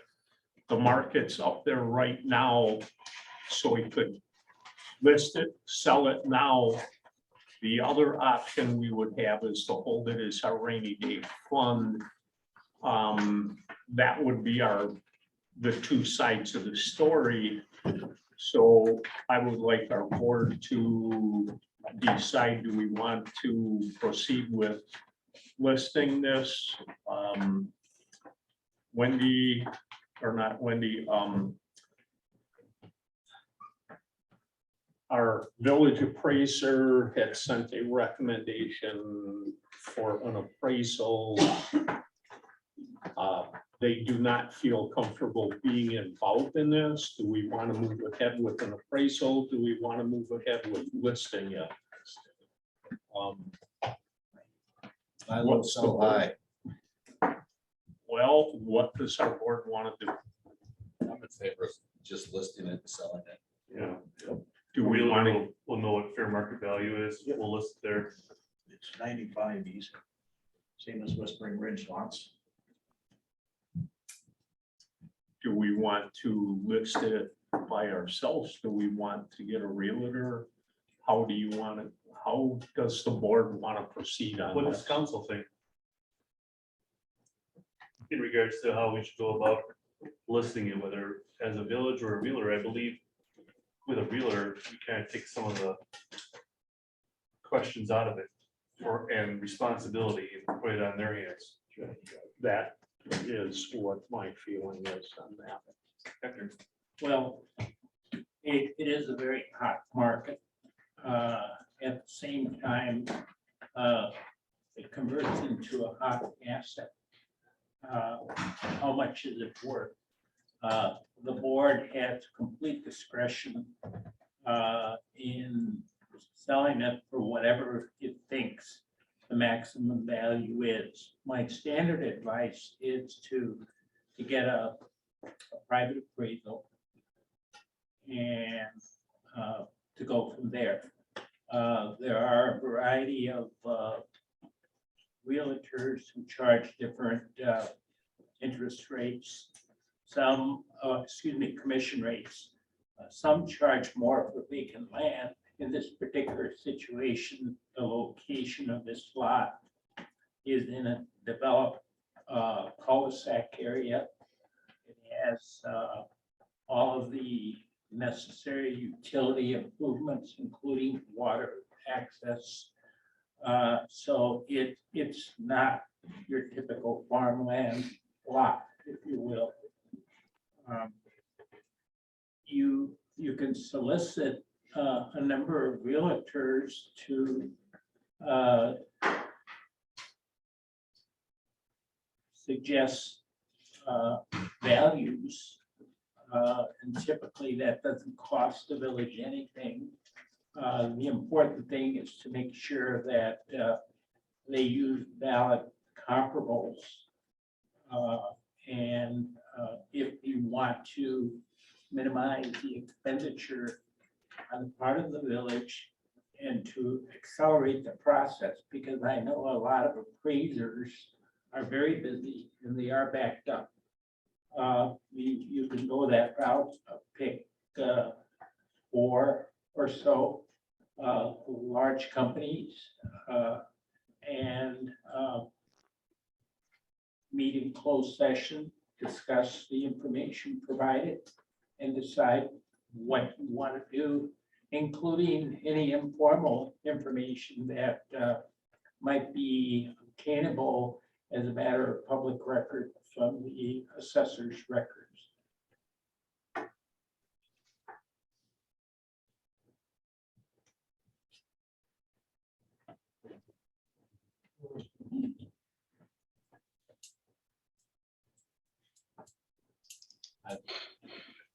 I don't know that, I think Hector's right, the appraisers are so busy, I mean. And I don't know that there's much need, the market in this condition for an appraiser really, I mean, ultimately, the market's gonna drive the sale price anyway. So we're just trying to get in the right ballpark to start with, and it'll do what it does. It'll work itself out, right? You'll I get, think Mr. Newman brings up a good point. The lots that are selling over in Whispering Ridge would be very good comparables. They're probably very similar in size. They're similar in, they're in quieter areas or less high traffic areas. Start from there. Ben? So Hector and I actually looked into an alleged legal access issue on this property about a year ago. When former President Gudix and I met with the property owners down there. Because that is a whole private drive. And to be honest, one of the residents down there is a realtor. So they were alleging you can't build on that lot because, you know, that lot doesn't have access to this private road. And we looked into all the legal documents, et cetera, and Hector, forgive me if I'm putting words in your mouth, but the consensus was the village does have access. Does any more legal, anything need to be done prior to listing that, just to clarify or verify? Well, and one thing, sorry to interject, but one hopefully minor issue is that the road is not actually located in the easement for the private road. It kind of wanders onto the village's lot. And the neighbors have been using the village's lot for storage and things of that nature. So I don't know to what extent any of those issues are just assumed to work themselves out, or if the village has to do anything further to document anything. well, it's been a while since we looked at the situation. I don't know what has changed, except that I suspect the road has not jumped up and relocated itself. There might be an repossession issue. I think that the village, in talking to the various brokers, should disclose that, have them investigate And ultimately, the village should attempt to sell the lot as is, subject to whatever limitations may be in place. Because otherwise, the village has to incur costs, and depending on the financing that the buyer obtains, it may or may not be an issue. Currently, fewer and fewer lending institutions are requesting surveys as a condition of granting a loan. A survey may well pick that up. The village should be upfront about it, because after all, these will be citizens of Lannon moving in. I did not feel that the assertions made were backed up by any evidence when those representations were made. But I did not do any investigation of a thorough nature to be giving an opinion as to whether the village has total and clear title to the original parcel that the village acquired. In fact, I'm not even sure how the village acquired that particular parcel, except that it was bought from someone. Well, it involved the legal action with the party that wanted to buy it with the cost of the utilities. And so to avoid the legal action, we bought it ourselves. Yes, but without any conditions. So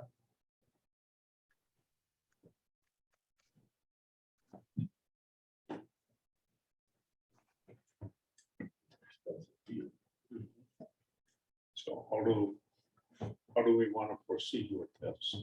How about if we formulate something along the lines of a motion that would include the solicitation of fair market value estimates from no less than 3 licensed real estate professionals as to the value of the property and a proposed commission schedule to subsequently list said property on behalf of the village to be further discussed by the board and reviewed for selection in closed session. Second. That work? Yeah, perfect. We have a motion and second. Do we have any more discussion? All in favor? Aye. Motion carried. Discussion and possible action on cell tower agreement amendment.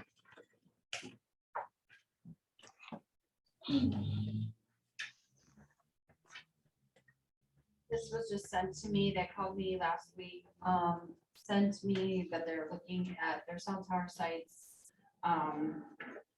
Sent this amendment to the current one. I did not have time to pull the current one. I do know that the rental lease amount is a lot less than it currently is, but that is as far as I looked into it, so.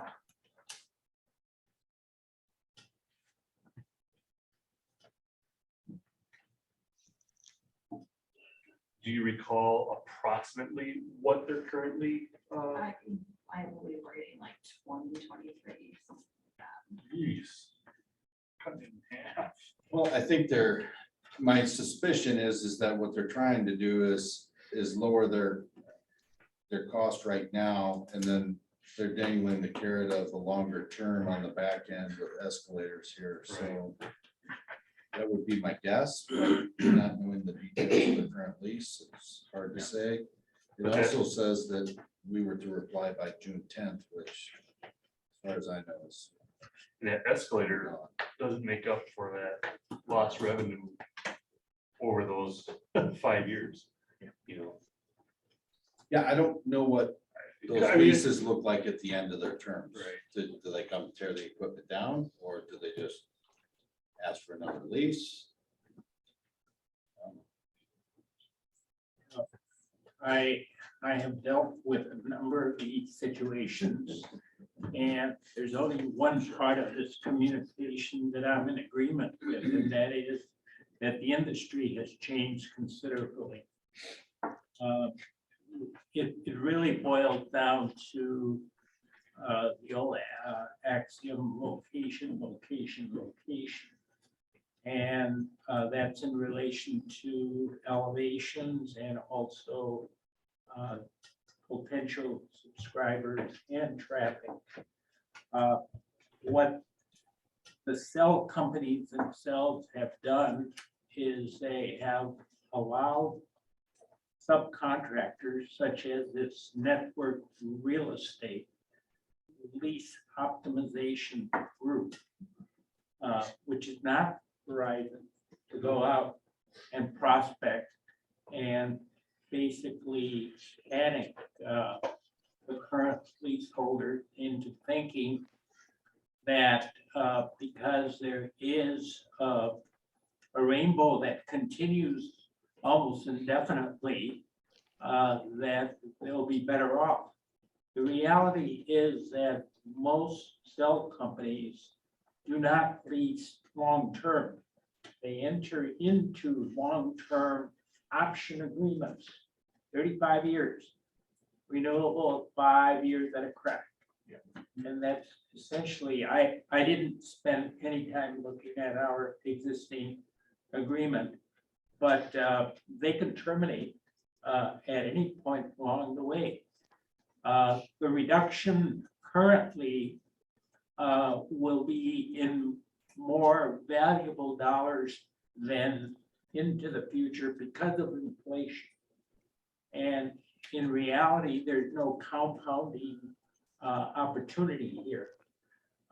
It's been confirmed that inflation, at least for the last 2 months, perhaps this past year, is approaching 8%. I don't think that anybody realistically believes that cell phone charges are going to remain at 10% over 5 years maximum.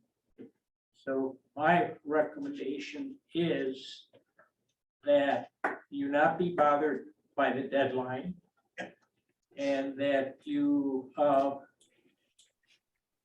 designate a subcommittee to discuss with this representative what the deal is, why, and so forth, just as much as if you had a perfectly good car currently, but thought about maybe buying another car, going into a dealership and just kicking the tires in and asking what are the pluses and minuses. And then if you want to know, you can say, well, we'll have to talk to our attorney about this, because they're really not giving you much here. It's very illusory.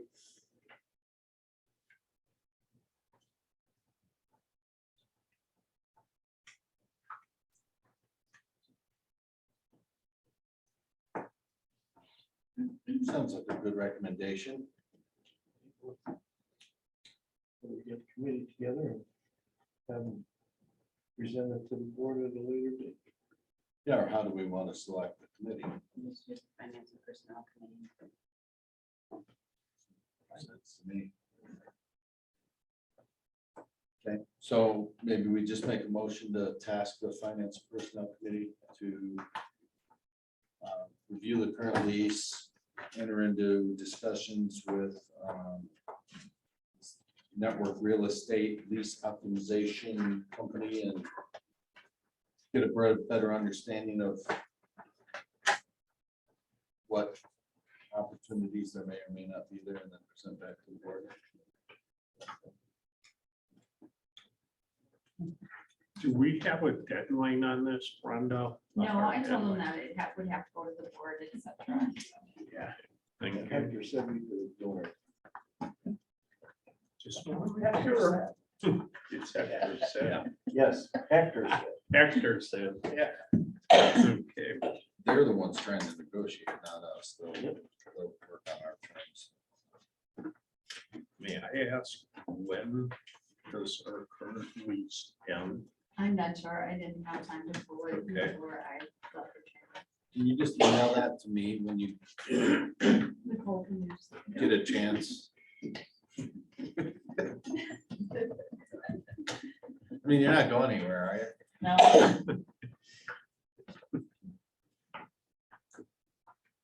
Do we have any more discussion? Motion to table. Nope. No, or putting this to the finance committee, we already had the motion in a second. Okay. Motion and second. Do we have any more discussion? All in favor? Aye. Opposed? Motion carried. Discussion of possible action on the payment of bills. Take a motion to pay the bills as addressed by the finance committee earlier tonight. Do you have any more discussion? Nope. All in favor? Aye. Opposed? Motion carried. Engineers report. A few things, just checked in at the village of Sussex today about the potential for them to take over some of the utility services that Menominee Falls has been doing. Their administrator replied that they do still have some interest. They have some more questions. So they'll aim to schedule a follow-up meeting in the next couple of weeks. The Wisconsin Department of Transportation bipartisan infrastructure law grant applications were due on June 3rd, and we got one in for Good Hope Road. So selections come out in July. So we'll look forward to hopefully good news on that. While researching the eligibility requirements, I found that the DOT has a lot of funding available for like transportation alternative studies, AKA bike paths and such. And having a child that goes to Landon Elementary and walks there, it noted that road is curiously absent of any sidewalks or anything. And I wanted to share with you, I reached out to my kind of project contact for Landon Elementary. And kind of pitched the idea, hey, what if Hamilton School District kind of did like a school district wide pedestrian study just to figure out what it would take to kind of make linkages between all of these subdivisions that have all gone in with bike accommodations, just to make some, what would it take to make some linkages to get to all the Hamilton schools? It's a 80-20 funded thing by DOT. And I just wanted to share the response I got. Unofficial response was kind of comical to me. They said, yeah, that sounds like a great idea, but we're not interested. You see, all of our busing, we get a lot of federal funding for busing, and one of the reasons we qualify for that is because of the lack of pedestrian accommodations. Sure. Oh my gosh.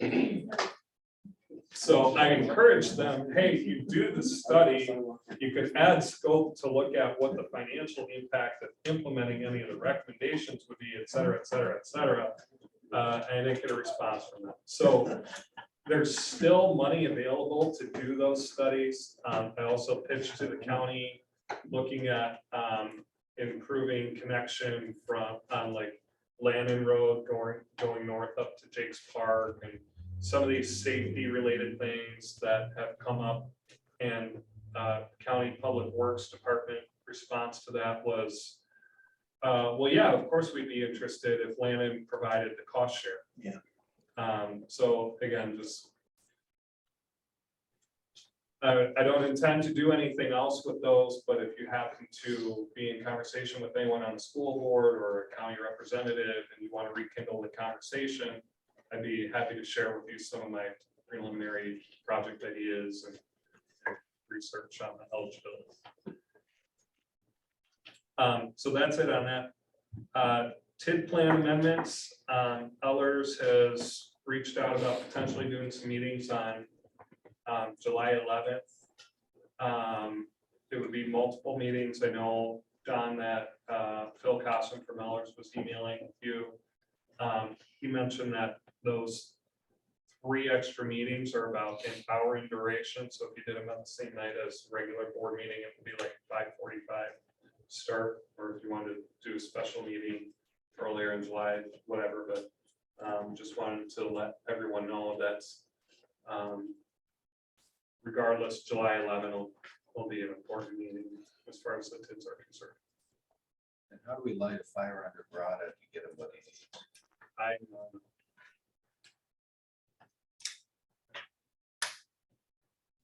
Brenda, how do we light a fire under Grata to get Phil what he needs? Grata, whatever.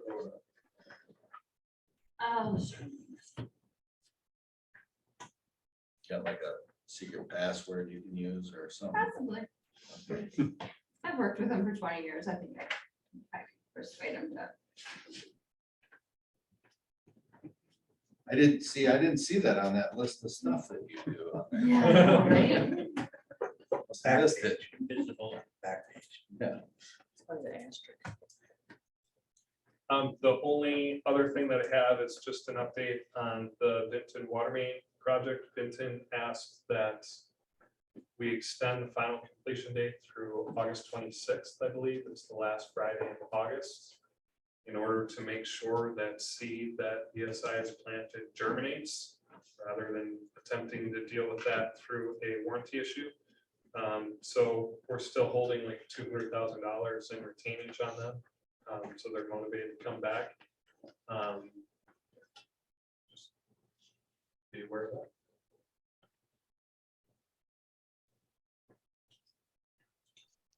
Thank you, Ben. Attorney's report. I just want to explain to the board why I went after, if you will, the garbage people. I have, from one end of the county to the other, been dealing with a lot of solid waste issues. And a lot of it revolves around the fact, and I know this for a fact because there is a retired gentleman who used to be in the same business, and he worked as a courier in our office. And I talked to him. Most companies that pick up solid waste do not make a whole lot of money with regards to residential contracts. The money is, believe it or not in the garbage collection business, but in the tipping fees. Because many of these entities have their own sites, and of course, the municipalities that share the site also get something, but they also have exposure to groundwater contamination and all kinds of other environmental problems.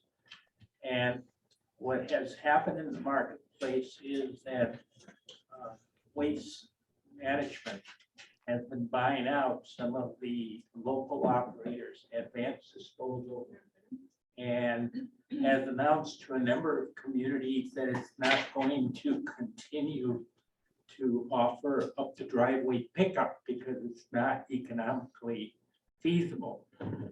Typically, within the same time period that a driver can collect from 30 households up the driveway, a mechanized driver who doesn't pick up tipped over cans can pick up over 90 some households. And they basically take the waste to what they call transfer station. They compress the solid waste to from 10 units to 4 units, and then off it goes to Horicon, which is a site that the CFL has under its control. Also, there are sites in Menominee Falls and so forth. And I have found that they do have these complaint service centers, but they basically know that people have other business other than to just stay on the collection of their garbage. And there is very little follow through on the part of the municipalities, even though they're charging the municipalities as if service were being delivered on a 100% basis. So the only thing that I have found that is effective is to basically identify a complaint process, document it, and hold it over the local managers, because they really don't have the necessary trucks. They don't have the manpower to do it. And everyone typically is in the dark as to how they're supposed to do it.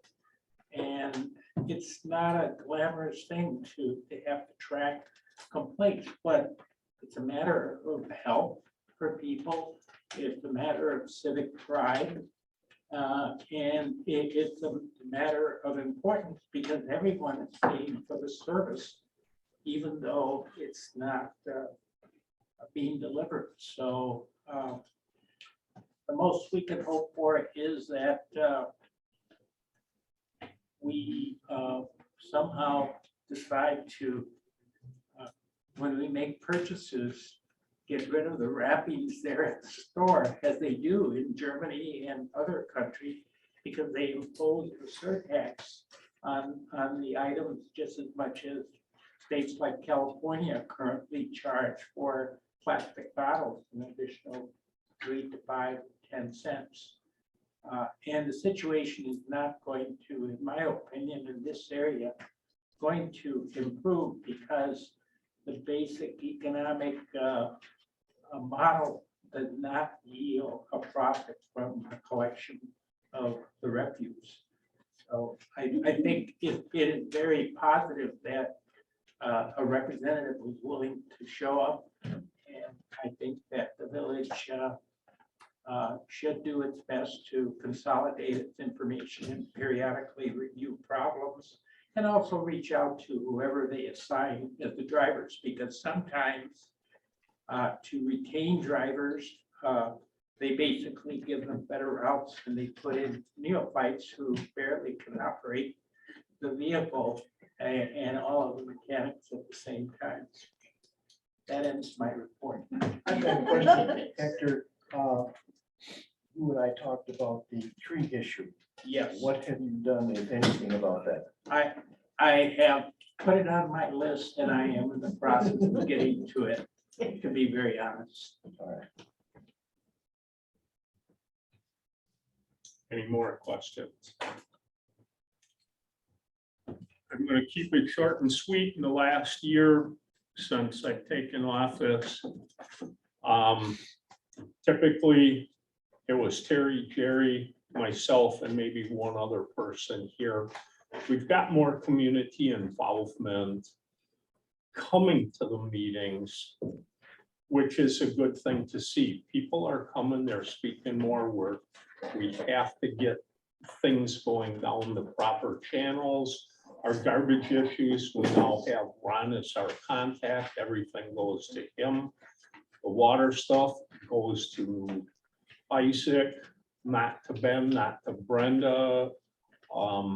Patrick and I have been trying to help out on that to try and get things going in one direction so we can handle things a little more efficiently. I don't think anybody here has realized not only how much our clerk's office does, how much Ron Nellis does with the DPW, with the streets and that. What Kelly's gotten done at the park for the improvements, the safety issues. It seems as if we're getting more involvement because people are working together. We're actually getting stuff done.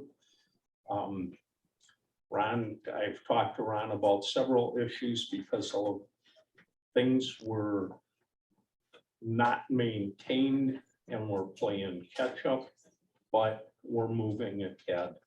That's important. But the biggest thing is I think we're getting more people coming out and talking to us. So on that note, everybody have a good day. We'll see you next month. Thank you all for coming. I'll make a motion. Do we have a motion Second. and a second? All in Second. favor? Aye. Have a good night, everybody. Night, Kevin. You too. Good night. Take care.